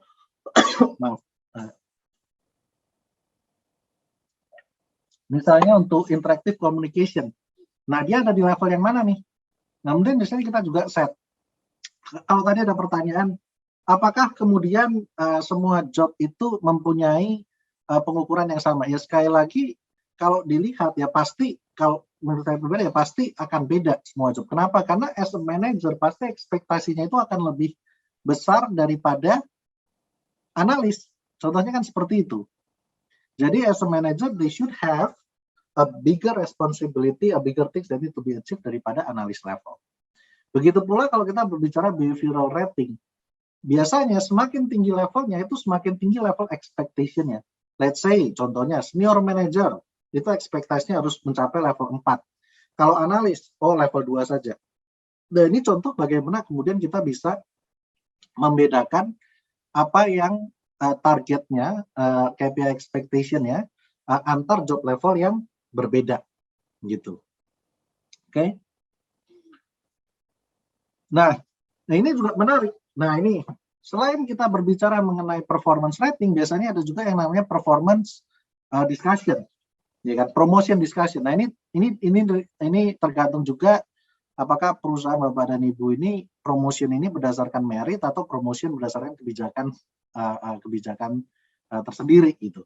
Tapi kalau berdasarkan performance biasanya ada 3 hal nih, performance justification. Jadi performance orang tersebut itu pastinya kalau mau kita promote adalah high achiever. Kemudian harus ada business justification-nya juga, bahwa memang ada kebutuhan bisnis untuk level yang lebih tinggi, dan juga terkait dengan aspiration dan komitmen dari orang tersebut. Nah, biasanya 3 cycle ini nih yang kita pertimbangkan kalau kita berbicara mengenai promotion discussion. Jadi di perusahaan saya sekarang misalnya, promotion kita selalu memberikan emphasize bahwa promotion is not purely a reward, gitu loh. Promotion itu bukan hadiah. It's actually a responsibility, it's an additional responsibility, gitu. It's not purely a reward. Karena memang ya makanya kemudian saya senang sekali lah dengan film Spider-Man kan, karena ada quote dari sana yang selalu saya ingat-ingat itu, with a bigger power will comes a greater responsibility. And this is true gitu. Ketika kita mempromosikan orang dari individual contributor sebagai people manager, responsibility dia itu bukan cuma untuk dirinya sendiri, tetapi bagaimana dia itu mampu untuk mengangkat the whole team, bagaimana dia mampu untuk mengembangkan tim yang dia kemudian harus kelola. Nah ini juga menjadi tanggung jawab baru. Nah ini kalau kita berbicara tentang promotion. Nah ini kemudian kalau ada yang tadi tanya, ya kan, bagaimana kita memastikan objectivity, ini adalah melalui proses calibration. Mungkin nggak semua company melakukan proses ini karena apa? It's very tiring. Ini bikin capek sekali. Di company saya sekarang, we really take kalau yang namanya performance rating, values rating, ya kalau kita bicara mengenai appraisal dan juga promotion, we take it very very seriously. Makanya untuk menjaga objektivitas, kita ada yang kita sebut calibration process. Calibration ini juga berjenjang, mulai dari misalnya saya harus mengkalibrate, memastikan bahwa tim saya sendiri mempunyai kurva yang sesuai. Nah, untuk kalibrasi ini apa sih? Nah, ini untuk nanti aku sebelum kembali ke kalibrasi, aku mau tunjukkan dulu distribution curve, gitu. Ini adalah kurva distribution kalau kita berbicara mengenai performance. Persentasenya bisa jadi beda-beda on the different company. Ada company yang mungkin sama, misalnya di tengahnya 60%, kanannya 20%, kirinya 20%. Ada company misalnya yang di tengah-tengah nih 60%, Tapi yang di rendahnya gitu kan, yang below standar itu cuma 10%, yang di atas standar 30%. Itu ada juga, gitu kan. Atau mau bikinnya 15%, 70%, 15%. Ya itu feel free juga. Nah, itu kembali ke kebijakan. Kenapa kemudian kita perlu distribusi normal? Ada banyak teori pros and cons terkait dengan ini, gitu kan. Salah satunya yang mendukung ini adalah bagaimana kemudian kita bisa menciptakan iklim kompetisi kan di dalam perusahaan. Itu yang pertama. Dan yang kedua, bagaimana kenapa perlu iklim kompetisi di dalam perusahaan? Ya supaya orang itu terpacu untuk selalu memberikan yang terbaik kan. Dan bagaimana kita mereward our high performance dengan rating yang tepat. Ya kalau memang excellent ya kita reward dia secara excellent. Karena dia memang beda dengan orang-orang yang good, misalnya begitu. Tapi ada juga yang bilang bahwa lo ini kan nggak sesuai lah kalau aku punya semua banyak all performer gitu. Nah, memang kemudian kebijakan ini di kami juga ada aturannya juga. Kalau timnya kecil, jadi kita ada thresholdnya. Misalnya di bawah, let's say randomnya misalnya di bawah 15, di bawah 10, di bawah 20, kurva normal ini nggak berlaku. Ini hanya berlaku untuk tim yang di atas, let's say 10 misalnya. Nah itu kita juga bisa create policy yang seperti itu. Ada juga company yang menghilangkan totally kurva ini, kemudian pakai cara metodologi yang lain. Nah, nanti aku akan cerita lagi yang di situ. Tapi let's stick dulu dengan distribusi normal. Nah, kenapa aku cerita distribusi normal sebagai kalibrasi? Karena kalibrasi ini fungsinya adalah bagaimana kemudian kita ensure distribusi normal itu benar.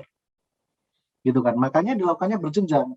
Contohnya apa? Dari aku mesti pastikan dulu di timku, oh ini kira-kira ada kurvanya nih di timku. Nah, nanti kemudian penilaianku terhadap timku ini yang akan kemudian dibawa naik ke kalibrasinya the whole HR di Indonesia. Ya kan? Aku harus bisa fight ketika aku menjustifikasi timku, aku mau kasih dia outstanding, aku harus bisa fight dengan data yang ada. Data-data apa aku harus siapkan semua tuh untuk memastikan bahwa my justification ini bisa bertahan. Karena pada saat proses kalibrasi itu yang terjadi adalah pasti kita akan di-challenge. Oh, benar nggak ini kamu ngasih ini? Apa sih alasannya kamu kasih ke sini? Oh, tapi aku dengar dari ini orang ini begini. Jadi, it's our tanggung jawab as a people manager untuk bagaimana kita bisa mendefend our assessment dengan data. Gitu. Itu yang terjadi pada saat proses kalibrasi. Apakah kemudian kalibrasi di HR team aja cukup? Enggak, ini masih naik lagi. Jadi dari HR team, nah ini tergantung. Kalau ada yang regional, ya dibawa ke regional HR. Karena kan for a multinational company itu sesuatu yang umum juga. Jadi saya juga mesti ensure bahwa tim saya ini juga bisa fight di regional calibration. Nah, setelah regional calibration, ini juga kalibrasinya naik ke country juga. Jadi nanti dari HR team akan dibandingkan dengan komersial, akan dibandingkan dengan marketing, finance. Kenapa itu menjadi penting ya? Supaya ketika kita memberikan outstanding, standar kita itu sama semua gitu. All the leaders itu have the same set of the standard. Nah, kalau kita berbicara proses calibration yang benar, ini sebetulnya bisa juga menjadi momen untuk para leader di perusahaan untuk tahu talent-talent yang ada di dalamnya itu seperti apa. Dan proses calibration di kami yang paling cepat itu 9 jam. Itu untuk country calibration aja. Itu paling cepat. Jadi sebegitu seriusnya kita melakukan proses kalibrasi ini. Gitu. Nah ini kalau kita berbicara mengenai kalibrasi. Nah memang ada 360 degree feedback. Nah ini menarik ini. Ada beberapa company yang memakai 360 degree feedback untuk performance appraisal. Ya kan? Contohnya di company yang sebelum sekarang, waktu saya di Jepang, part of Daimler, pada saat saya di sana, sebelum saya keluar itu transitioning tuh performance management systemnya. Dari pemberian rating, kemudian mereka abolishing the rating. Jadi udah nggak pakai rating lagi, cara mereka menilai dengan 360 appraisal. Nah ini pasti ada plus minusnya. Plus minusnya apa kalau kita berbicara mengenai 360? Bagaimana kemudian kita itu bisa menjaga objektivitas kan? Apalagi kalau kita pakai konteksnya konteks Indonesia, di mana ewuh pakewuh antar orang itu masih sangat kental, gitu kan? Apalagi ketika orang tahu 360 ini untuk appraisal loh. Wah, ini kalau aku nanti dinilai, kamu nilai aku bagus dong, nanti aku nilai kamu bagus juga nih. Ya kan? Kalau aku nilai nggak bagus ya nanti aku kasih nilai kamu nggak bagus. Nah akhirnya how can we ensure that objectivity kalau kita berbicara 360 gitu. Makanya memang menarik kalau kita berbicara mengenai performance management, karena memang best practice kalau ada yang bilang performance rating udah outdated, tetapi penggantinya juga it's very company specific driven banget gitu. Company-company yang menghilangkan performance appraisal dengan misalnya frequent feedback gitu kan, ada beberapa company, belum ada research yang membuktikan bahwa metode itu sukses diaplikasikan ke company yang lebih banyak gitu. Jadi very particular dia suksesnya in one specific company. Nah makanya I think it coming back to the maturity of the organization, tapi paling tidak semua organisasi menurut saya harus melalui fase terbiasa dengan culture, at least dengan performance rating dulu.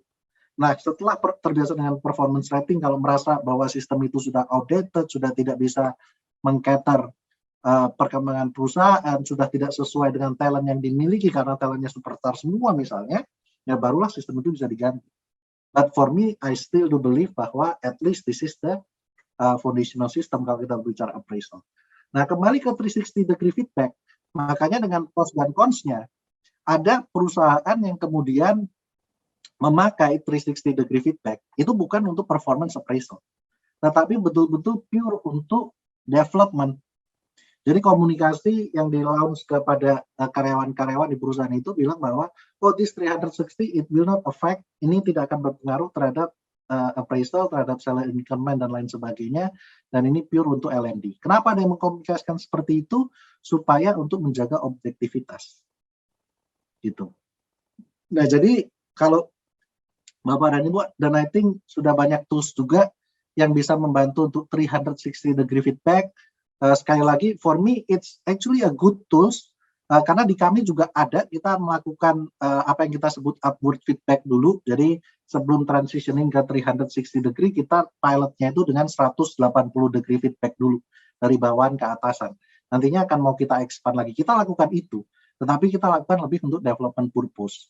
Jadi for me it's a good tools, cuman pesan saya untuk teman-teman, Bapak Ibu sekalian, it really depends on the objective, apa yang mau dicapai dari tools ini, just be cautious terhadap implikasinya. Gitu. Dan ini adalah slide terakhir saya terkait dengan rewarding.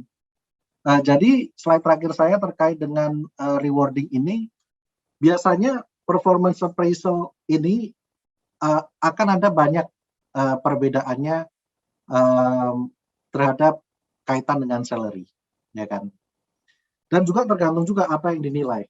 Karena ada misalnya kita yang nilai performance yang tergantung dengan KPI, itu biasanya related dengan apa? Related dengan salary increment atau related dengan bonus. Gitu. Jadi semakin tinggi pencapaian KPI-nya, ya salary adjustment-nya, salary increment-nya ini lebih tinggi nih. Semakin tinggi pencapaiannya, bonusnya juga bisa lebih tinggi. Ya, again ini kembali lagi juga ke policy terkait dengan bonus, policy terkait dengan salary increment, dan juga kalau kita berbicara tentang salary structure, ya pasti ada fungsi juga komparasio orang tersebut itu saat ini seperti apa kan. Karena kalau komparasionya masih jauh, ya pasti bisa naik lebih tinggi. Ya, itu faktor-faktor semua tentang CNB juga harus dipertimbangkan. Makanya kalau kita berbicara tentang performance appraisal, kalau sudah masuk di ranah-ranahnya compensation and benefit, ya harus involve juga teman-teman dari CNB untuk terkait dengan policy compensation and benefit-nya. Itu yang pertama. Yang kedua, ada juga pada saat performance appraisal yang tadi saya bilang, penilaiannya itu kan bukan hanya terkait dengan performance saja, tapi ada juga penilaian untuk potensial, ya kan? Oh, orang-orang ini high potential, oh orang ini medium potential, oh orang ini low potential.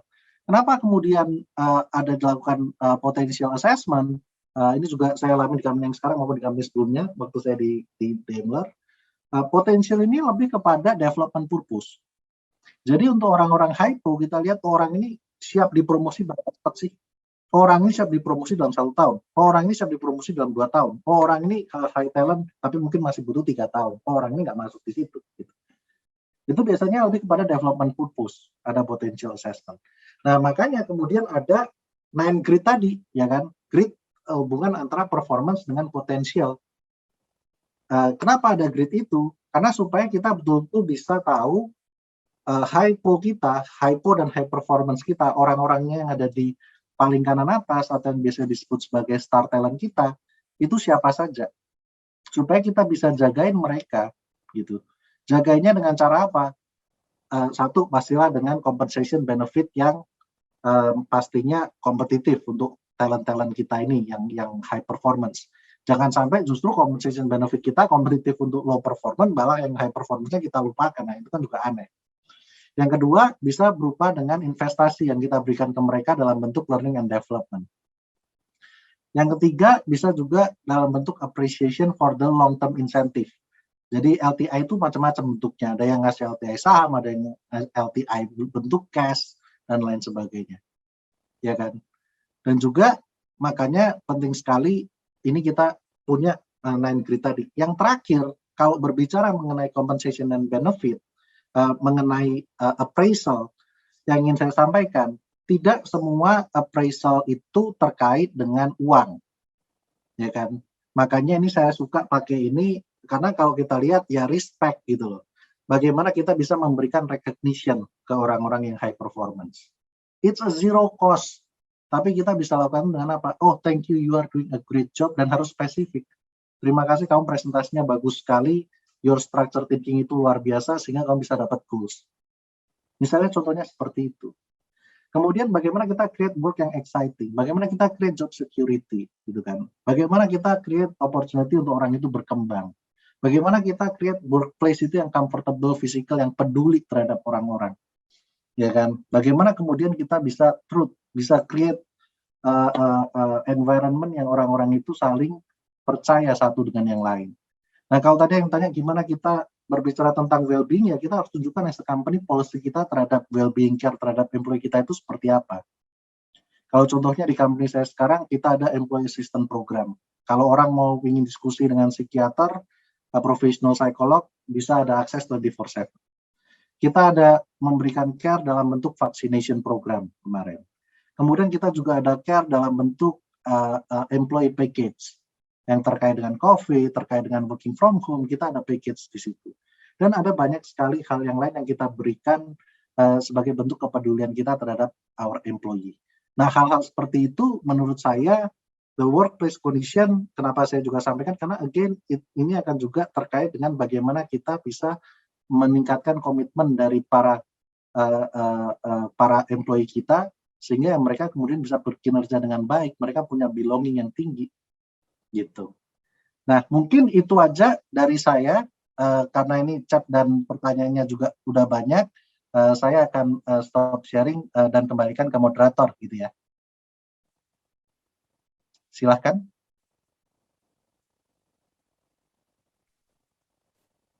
Oke, baik Bapak Yanuar, terima kasih banyak atas informasi dan penjelasannya, ini sangat detail sekali, dapat membantu para Bapak Ibu semua, terutama praktisi HR yang ingin lebih lagi fokus dalam menangani penilaian ataupun juga performance appraisal terhadap karyawannya.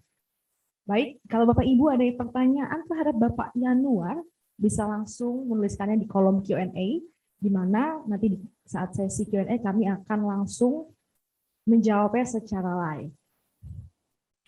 Dan juga saya infokan bahwa nanti akan ada hadiah voucher GoPay senilai Rp150.000 untuk 5 orang dengan pertanyaan terbaik.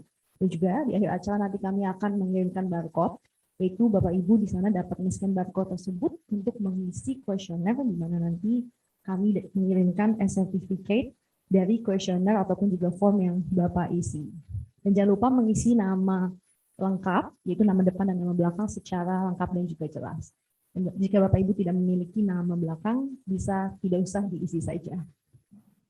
Oke, baik Bapak Ibu, sekarang kita akan masuk ke sesi berikutnya, yaitu adalah sesi Q&A, di mana kita dari tim Dataon di sini telah mengumpulkan banyak sekali pertanyaan dari Bapak Ibu semua. Ini sangat antusias sekali ya, sepertinya ya Pak ya. Pada hari ini luar biasa sekali antusias dari Bapak Ibu peserta semua.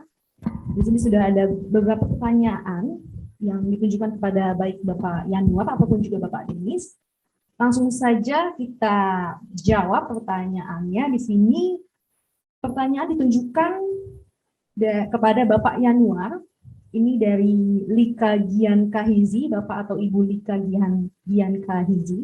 Di sini pertanyaannya adalah, untuk industri service seperti hotel, di mana selama pandemi ini harus mengikuti aturan pemerintah mengenai kapasitas karyawan yang WFO, maka untuk karyawan operasional mau tidak mau harus ditetapkan WFH karena hotel sepi dan sedikit tamu. Jadi bagaimana pola performance appraisal yang harus kami lakukan jika kondisi seperti itu. Jadi di mana kinerja mereka baru bisa terukur jika memberikan service tamu.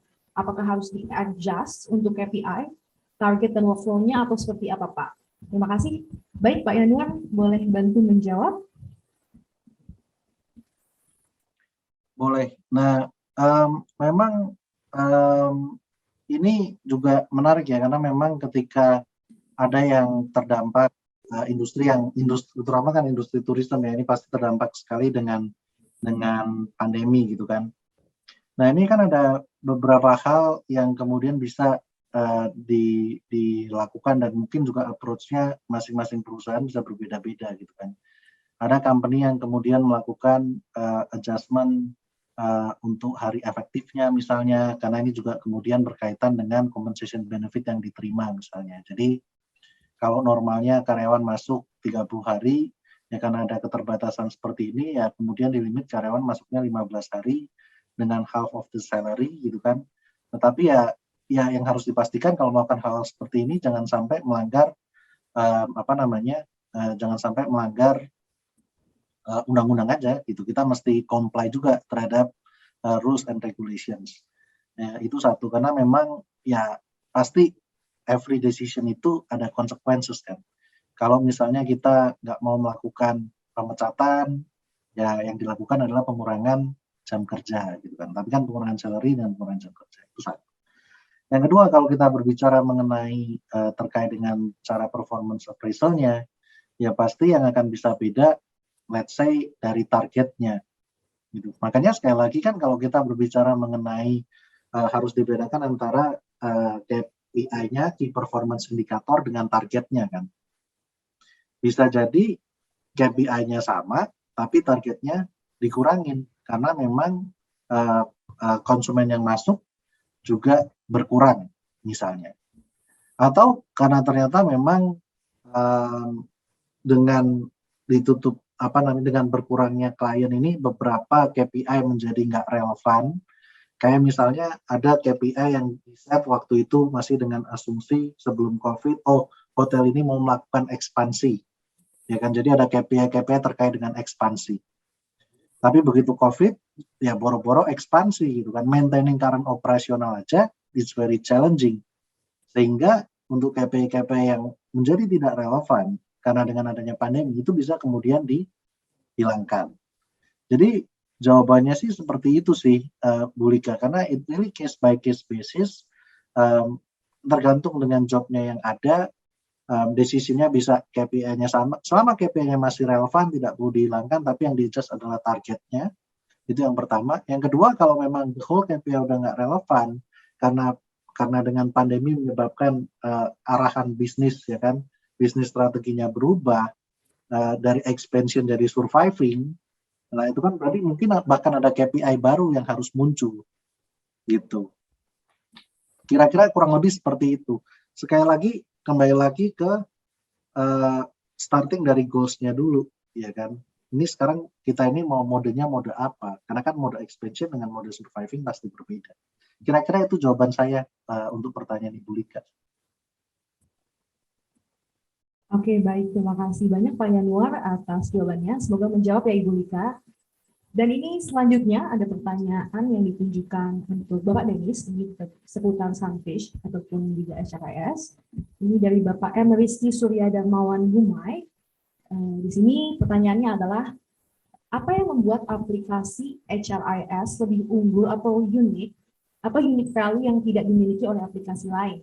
Dan terkait dengan sistem availability, apakah atau berapa persenkah aplikasi ini akan terus available jika dibutuhkan? Ya, oke, saya akan bantu jawab pertanyaan dari Pak Rizky. Sistem HRIS khususnya kita bicaranya Sunfish HR ya. punya keunggulan yang pasti salah satunya adalah aplikasi ini kita bangun full dari Indonesia, jadinya pastinya mengikuti dengan bisnis proses yang ada di Indonesia. Dan juga kami sebagai perusahaan mendengar ya dari berbagai masukan klien-klien, khususnya untuk model-model saran-saran klien yang dengan berbagai kebutuhan-kebutuhan yang ada, kita terus mengembangkan produk menjadi berbagai fitur yang lebih lengkap lagi. Dan juga dari segi service, kalau kita bicara cloud service, Sunfish merupakan aplikasi yang kita provide cloud servernya itu dari hosting sendiri. Jadi kita tidak provide dari hosting lain, kita membangun data center sendiri yang ada di kantor kita, dan juga redundannya itu kita pakai dari Bisnet dari Cimanggis. Jadinya ditangani oleh expert-expert IT yang pastinya sudah berpengalaman. Dan juga Bapak Ibu nggak usah khawatir karena di dalam server itu pastinya kita sudah manage cluster-clusternya ya, sehingga untuk performance-nya dan lain-lain pasti itu akan dimonitoring terus. Dan sisi unik lainnya pastinya dari Sunfish HR ini adalah aplikasi yang memang bisa menjawab kebutuhan ya dari segi HR dan lain-lain. Dan aplikasi ini juga bisa terintegrasi dengan berbagai software lainnya karena kita support untuk customization. Jadi walaupun fitur yang diambil adalah cloud service, kita tetap bisa custom sesuai dengan kebutuhan integrasi dengan produk-produk lainnya. Ya baik, terima kasih Pak Denis atas jawabannya. Semoga membantu ataupun juga membantu ya Pak Aristi ya. Dan ini selanjutnya ada pertanyaan yang ditujukan kepada Bapak Yanuar, ini dari Bapak Ahmad Endi Sadikin. Pertanyaannya adalah yang pertama, seberapa besar pengaruhnya penilaian bagi sisi produktivitas organisasi dan juga korelasinya penilaian terhadap sistem gaji karyawan antara yang produktif dan tidak. Dan yang ketiga, faktor apa yang layak atau tidaknya terhadap penggajian karyawan yang ada kaitannya dengan penilaian. Dan untuk yang keempat, bagaimana cara kita menyusun akan penilaian itu sendiri? Kalau itu silakan Bapak Yanuar. Oke. Nah, ini terima kasih nih Pak Ahmad atas pertanyaannya. Jadi sekarang pertanyaannya seberapa besar pengaruhnya penilaian dari sisi produktivitas organisasi ya. Nah, mungkin ini kita bisa merefleksikan, nggak tahu ya, mungkin salah satu contohnya waktu itu kalau kita berbicara on a wider scale di mana lebih banyak dilihat kan dulu pun pemerintahan daerah misalnya Pemprov Jakarta ya kan sempat untuk lebih performance based gitu kan, di mana misalnya orang itu bisa submit request Jaklu atau kemudian mereka dinilai berdasarkan insentif. Semakin mereka produktif kerjanya, insentifnya itu semakin tinggi. Nah, makanya sekarang apa sih sebenarnya yang mau saya sampaikan? Kalau kita mau berbicara penilaian dengan sisi produktivitas, ini kita harus melihatnya secara suatu kesatuan yang holistik. Implikasi terhadap orangnya itu apa? Jangan sampai, ya kan, kita berharap kita punya penilaian yang rigid, ya kan, tapi kita tidak mereward orang sesuai dengan apa yang mereka hasilkan ya, sehingga produktivitasnya kemudian juga jadi pertanyaan kan. Saya sudah working hard, working lebih harder, tapi ya yang saya dapatkan juga masih sama-sama aja. So why should I bother gitu loh. Kecuali kalau memang kita bisa, ya kan, penilaian kita ini, ya ini makanya tergantung dengan jobnya juga. Kalau jobnya itu sesuatu yang terkait dengan service atau sesuatu yang terkait dengan target, misalnya orang komersial, semakin banyak dia jualan, semakin besar dia bisa dapat bonus atau insentif. Makanya kan seringkali untuk jabatan-jabatan komersial itu, kalau kita berbicara mengenai CNB ya, antara fix dengan variable pay, komposisi fixnya itu lebih kecil daripada variabelnya. Kenapa? Karena kita ingin create behavior supaya orang itu dapat banyak banyak jualannya, karena semakin banyak jualan dia semakin banyak dapat remunerasi. Nah itu contohnya sih Pak. Jadi kalau kita mau mengaitkan antara penilaian dengan produktivitas organisasi, sekali lagi kita harus melihatnya juga secara holistik. Satu, seberapa objektif sistem kita. Yang kedua, seberapa orang paham, kalau urut ya, seberapa orang paham goals itu diturunkan. Yang kedua, seberapa objektif sistem penilaian itu. Yang ketiga, ya seberapa baik compensation kita itu selaras dengan proses penilaian ini. Gitu kan? Makanya korelasi penilaian terhadap sistem gaji karyawan antara yang produktif dan tidak, ya ini harus dibedakan gitu. Dan kita juga harus memberikan komunikasi ke orang bahwa semakin Anda itu berprestasi, semakin Anda itu performance ratingnya tinggi, ya pasti implikasi terhadap compensation and benefit-nya itu pasti juga ada direct correlation-nya, ya kan? Apakah kemudian compensation benefit-nya berupa salary increment atau berupa bonus atau dua-duanya? Nah, itu kembali lagi ke kebijakan perusahaan. Makanya itu juga perlu dikomunikasikan kan. Kalau di kami as a performance based company, everyone knows ketika dapat rating yang lebih bagus, it also affecting their compensation and benefit gitu. Faktor apa yang layak atau tidaknya terhadap penggajian. Nah, ini di kita juga kita bedakan gitu. Kalau kita berbicara mengenai yang terkait dengan compensation effect gitu kan, bonus atau salary increment. Nah, biasanya kita fokusnya lebih ke KPI. Jadi kalau kita berbicara values assessment itu direct correlation-nya itu nggak terlalu strong terhadap KPI. Misalnya apa? Oh, orang yang dapat values A sama orang yang dapat values B, perbedaan compensation-nya itu ya nggak berarti bahwa values A itu jauh lebih tinggi daripada values B. Itu enggak. Tapi kalau kita berbicara mengenai performance rating, orang yang dapat nilai 5 itu udah pasti lebih tinggi daripada yang dapatnya 4. Nah, itu udah ada tuh sistem compensation benefit-nya juga. Kita ada CNB tools-nya kalau kita berbicara salary increment dan bonus. Itu yang pertama tuh, terkait dengan penggajian yang terkait dengan penilaian, biasanya yang terkait dengan KPI. Makanya penilaian tentang high potential, ya kan, orang ini apakah hypo, apakah mid hypo, apakah less hypo, biasanya ini juga tidak terlalu terkait dengan penggajian biasanya. Ya, tapi sekali lagi kebijakan akan kembali lagi ya. Kemudian kalau untuk company-company yang pakai kompetensi, nah seberapa besar sebenarnya kompetensi assessment ini berdampak kepada penggajian, ya ini mungkin bisa di set up sendiri itu. Kira-kira sih kurang lebih seperti itu. Jadi kalau di kita memang values itu nggak terlalu berpengaruh kecuali kalau dia mendapatkan nilai values yang paling rendah. Karena apa? Values yang paling rendah itu biasanya didapatkan orang terkena SP misalnya. SP-nya udah SP3. Di mana biasanya memang kebijakan perusahaan kalau udah kena SP ya kemudian nggak akan berhak untuk dapat salary increment misalnya. Nggak akan berhak untuk dapat bonus. Nah, ini orang juga aware sekali gitu. Dan orang pun juga aware kalau penilaian ratingnya dia itu jelek, misalnya dapat 1 atau dapat 2, orang juga udah aware ini akan 000, jadi nggak ada salary increment, nggak ada bonus, ya kan, nggak ada LTI. Nah, komunikasi itu harus kemudian kita bangun juga. Makanya the transparency of performance management system dan juga terkait dengan kombennya, ini juga butuh dikomunikasikan dengan baik ke semua karyawan. Oleh karena itu di kami setiap kali kita mau mulai performance appraisal, tiap 6 bulan sekali kita selalu ada yang kita sebut employee forum. Untuk kita menjelaskan, untuk kita mengingatkan cara penilaian seperti apa, implikasinya seperti apa yang harus mereka lakukan, dan lain sebagainya. Kira-kira seperti itu. Kalau cara kita menyusun penilaian, tadi saya sudah jelaskan dari awal sampai akhir, hopefully itu sudah cukup runut. Nah, kira-kira itu jawaban dari saya. Oke, baik. Terima kasih Bapak Yanuar atas jawabannya. Semoga menjawab ya Pak Ahmad ya atas penjelasan yang diberikan Pak Yanuar. Dan selanjutnya pertanyaan berikutnya ditunjukkan kepada Bapak Denis. Ini dari Bapak M. Surya Abdi Barus. Jadi Pak M. Surya ini bertanya mengenai terkait performance management system.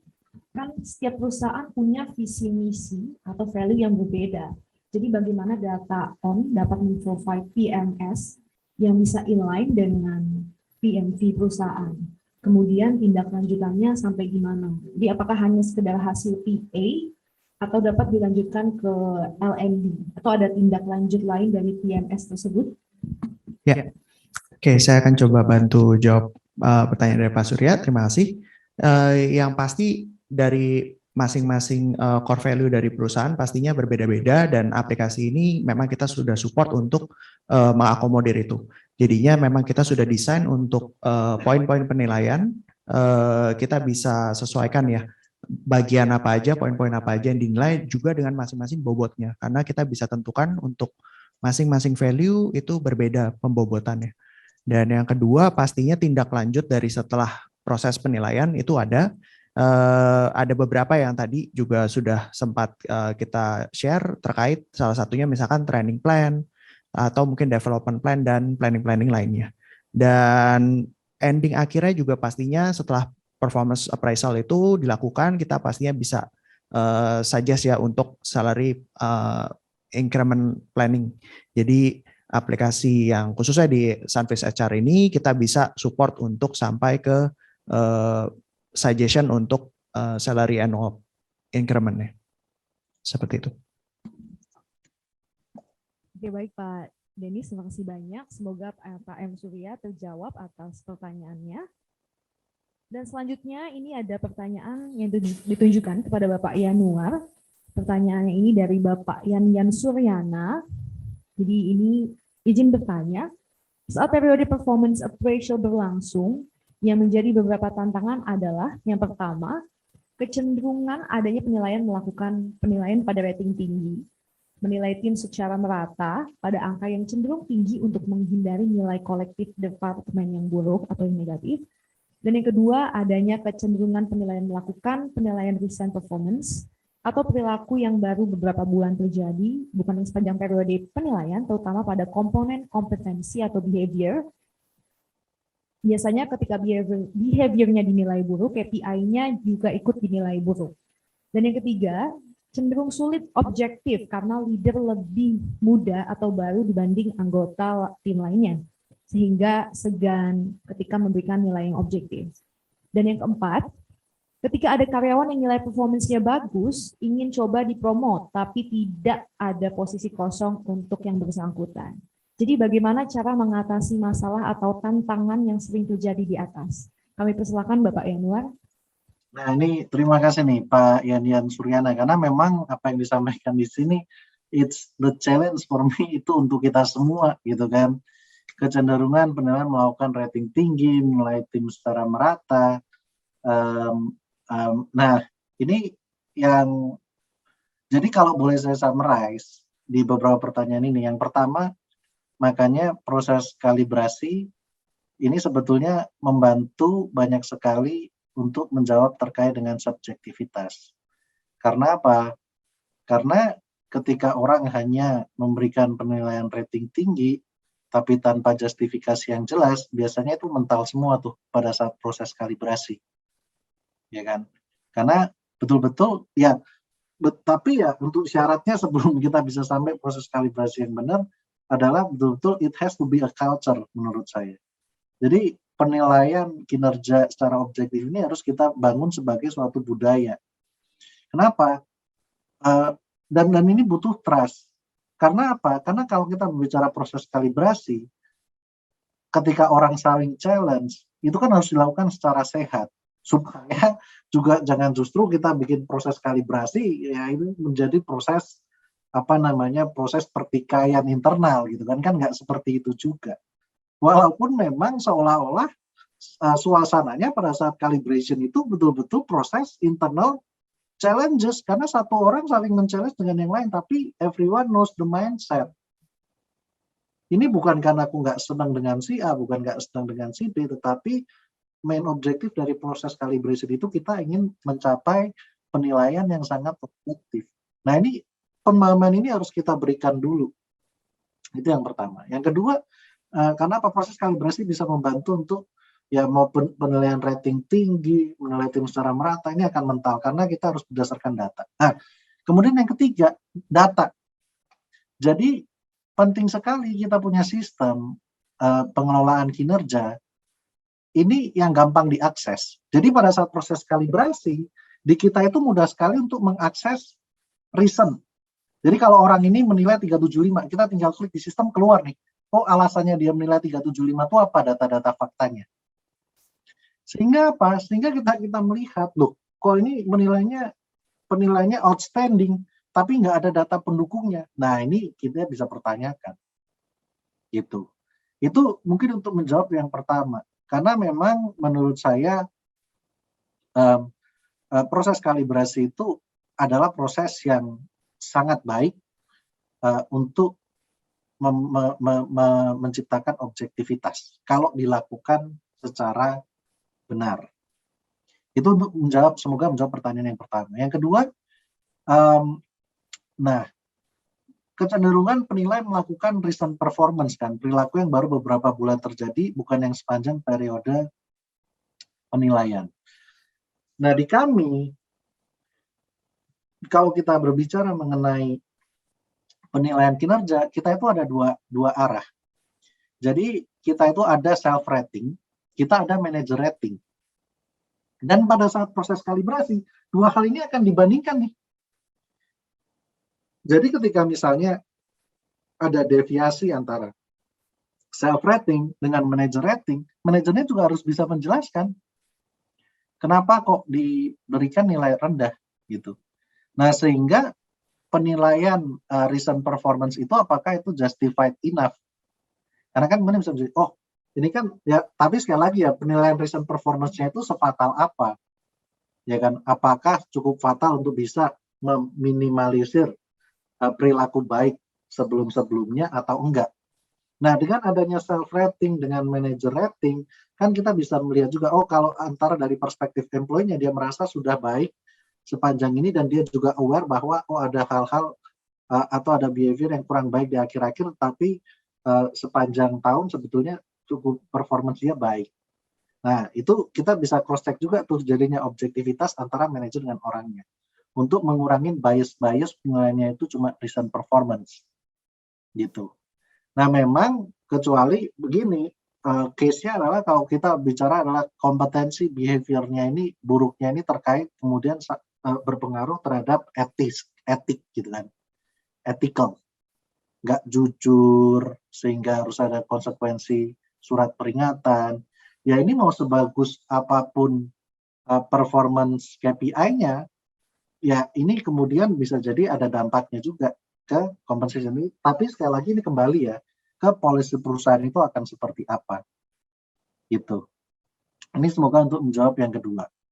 Yang ketiga, cenderung sulit objektif karena leader baru lebih mudah dibanding anggota timnya sehingga segan ketika memberikan nilai yang objektif. Menurut saya this is yes or no. Karena apa? Karena sekali lagi kalau everyone itu tahu bahwa prosesnya itu akan ada kalibrasi, ya kalau leadernya lebih muda, mau leadernya lebih tua, kalau dia nggak objektif untuk di bawahnya pada saat dia memberikan penilaiannya dia sendiri, ini pasti akan mental pada saat kalibrasi. Jadi sekali lagi untuk memastikan objektivitasnya itu satu hal. Yang kedua, kalau kita berbicara mengenai kemampuan leadernya itu sendiri dalam memberikan penilaian di kita, makanya penting sekali untuk selalu strengthening leadership capability. Jadi untuk people manager kita selalu memberikan mereka pembekalan gimana sih melakukan penilaian secara objektif. Data apa yang mereka harus siapkan.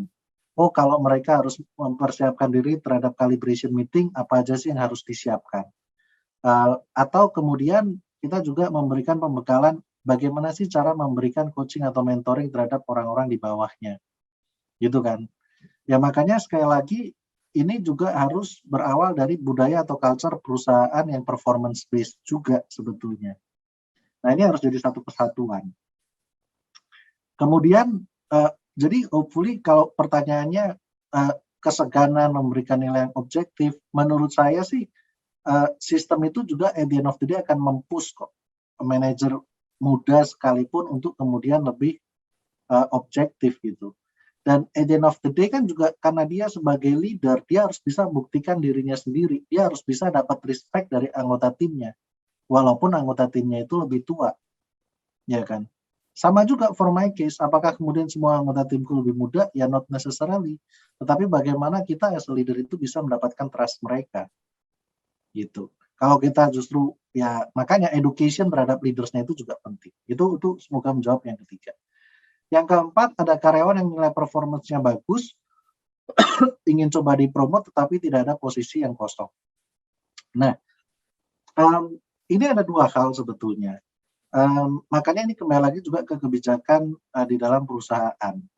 Ada memang perusahaan yang kalau berbicara promosi ini berdampak pada posisi yang baru, gitu kan, new positions. Tetapi ada juga perusahaan yang memisahkan antara promotion dengan new position, gitu.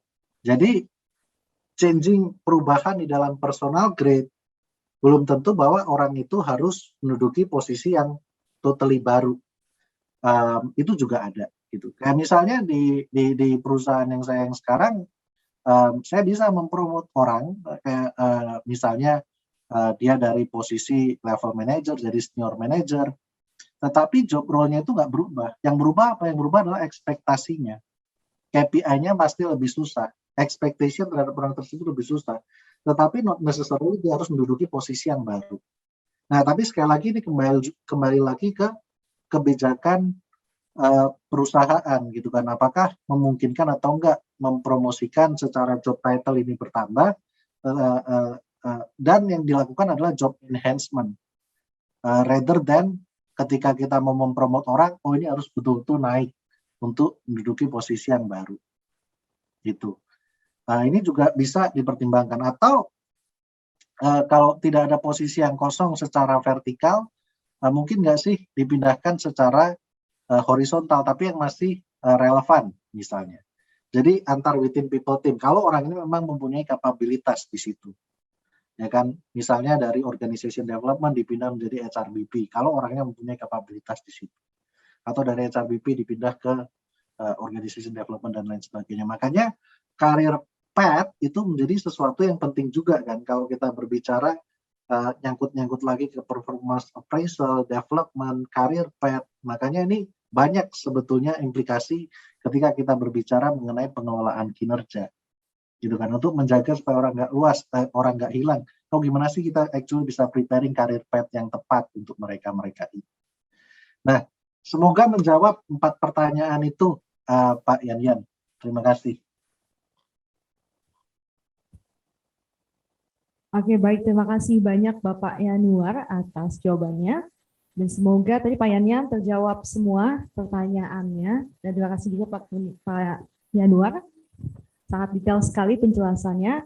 Namun sepertinya tadi itu adalah pertanyaan terakhir karena tidak terasa bahwa sepertinya waktu kita tidak cukup. Tapi memang banyak sekali pertanyaan yang sudah kita tampung dan ada yang juga sudah dijawab oleh tim kami secara diketik. Jadi mohon maaf kalau kami memang belum bisa menjawabnya secara langsung untuk keseluruhan pertanyaannya. Oke, baik. Sekarang kita juga akan masuk, ini adalah ke sesi yang paling ditunggu-tunggu, di mana kita akan menentukan siapa 5 orang yang beruntung yang memberikan pertanyaan terbaik. Jadi mereka berhak mendapatkan hadiah berupa voucher GoPay senilai Rp150.000 dari DataOn. Oke, di sini kami telah mengundi, dari tim kami sudah mengundi. Untuk pemenang pertama, kami ucapkan selamat kepada Ibu Lika Gian Kahizi. Tepuk tangannya. Oke, baik. Selamat Bu Lika. Dan untuk pemenang kedua, kami ucapkan selamat kepada Bapak Ahmad Endi Sadikin.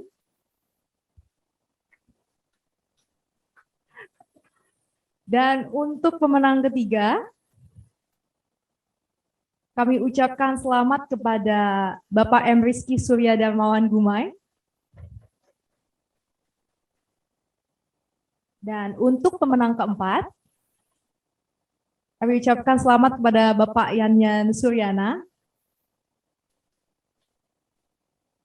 Dan untuk yang terakhir, pemenang kelima, kami ucapkan selamat kepada Bapak M. Surya Abdi Barus. Jadi Bapak Ibu semua, sekali lagi selamat.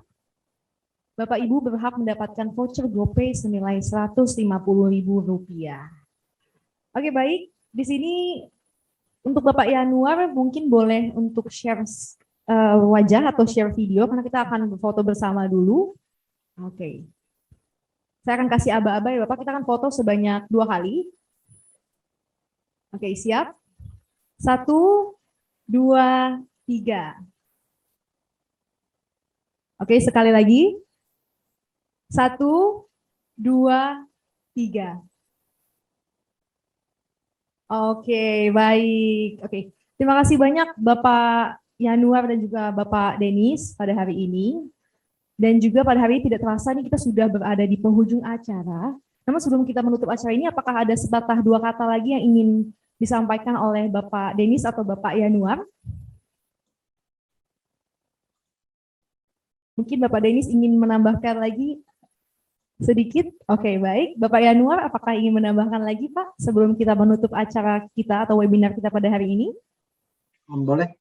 Kalau dari saya mungkin pesan terakhir, makanya ketika kita berbicara mengenai topik appraisal employee gitu kan, atau manajemen kinerja, saya selalu ingin pesan teman-teman HR sekalian untuk bisa melihat semuanya secara satu kesatuan gitu, karena appraisal employee it's not only about setting up goals, it's not only about menilai KPI-nya seperti apa, tetapi juga termasuk bagaimana sih kita mengelola kinerjanya in between annual performance review dengan goal setting kan. Tiap harinya itu seperti apa sih kita mengelolanya, gimana kita bisa meng-coach tim kita, karena appraisal employee yang sukses itu bisa dilihat ketika orang itu nggak ada last minute surprise gitu loh. Ketika tim member kita itu nggak surprise, kalau dia dapat nilai tinggi ya dia nggak surprise dia dapat nilai tinggi. Ketika dia dapat nilai jelek ya dia nggak surprise dia dapat nilai jelek. Kenapa? Karena on the daily basis sudah ada komunikasi, sudah ada tracking terhadap kinerjanya dia. Dan yang kedua, kita juga mesti melihat bigger picture-nya juga, bagaimana kemudian pengelolaan kinerja ini berkorelasi dengan sistem HR yang lain. Tadi disampaikan sistem compensation benefit-nya, policy-nya seperti apa, disampaikan juga tadi sistem career path-nya kan seperti apa, kemudian sistem learning and development-nya untuk kita punya orang-orang hypo atau star performer kita yang ada di 9 Grade. Jadi bagaimana kita bisa melihatnya sebagai satu kesatuan, bagaimana kita bisa bekerja dengan rekan-rekan HR yang lain to build a strong performance management system, menurut saya itu kemudian sangat penting. Sekali lagi, terima kasih atas perhatian Bapak dan Ibu sekalian, terima kasih atas pertanyaan yang masuk, dan saya juga ingin mohon maaf kalau saya ada salah-salah kata. Oke, baik. Terima kasih banyak Bapak Yanuar Kurniawan. Tadi sangat bermanfaat sekali ya atas penjelasannya. Webinar hari ini sangat baik sekali untuk para praktisi di luar sana, ataupun praktisi HR di luar sana, dapat dengan baik lagi melihat ataupun memberikan penilaian terhadap performance appraisals karyawan secara luas ya. Baik, saya ucapkan sekali lagi terima kasih kepada Bapak Ibu peserta semua yang telah hadir. Semoga bermanfaat untuk materi kita hari ini. Jadi biar perusahaan dapat lebih baik lagi dalam memberikan penilaian terhadap kinerja karyawan di masa pandemi saat ini dan juga ataupun di tahun 2022 nanti ya, karena saat ini kita sudah berada di penghujung akhir 2021. Dan juga saya ingatkan kembali Bapak Ibu peserta webinar Data Talks, jadi kita akan mengirimkan e-certificate kepada Bapak Ibu semua. Jadi Bapak Ibu dapat mengisi kuesioner yang dapat diakses dengan cara scan barcode yang akan kami share nanti ini. Oke, baik, Bapak Ibu dapat men-scan barcode ini di mana Bapak Ibu dapat mengisi nama lengkap Bapak Ibu semua, yaitu dengan menuliskan nama depan dan juga nama belakang. Dan saya ingatkan lagi, jika tidak memiliki nama belakang, Bapak Ibu dapat menuliskan ataupun tidak usah mengisi nama belakangnya. Dan jangan lupa Bapak Ibu semua untuk selalu update info-info terbaru mengenai Data On dan juga produk-produk Data On lainnya dengan mengfollow semua sosial media kami seperti Instagram, Twitter, Facebook, LinkedIn, dan juga YouTube, ataupun juga langsung dapat mengunjungi website kami di www.dataon.com. Oke, baik, akhir kata kami pamit undur diri dan saya ucapkan sekali lagi terima kasih kepada Bapak Yanuar Kurniawan selaku VP Organization, Talent Development and Culture Organization dari Lazada Indonesia yang materinya sangat bermanfaat sekali pada hari ini, dan juga Bapak Denis, terima kasih banyak penjelasannya mengenai fitur-fitur dari Sunfish dan juga terutama pada fitur dan modul performance. Akhir kata kami pamit undur diri. Dan sampai jumpa lagi pada event-event webinar dari Data On selanjutnya. Data On, real business, real solution. See you on next year.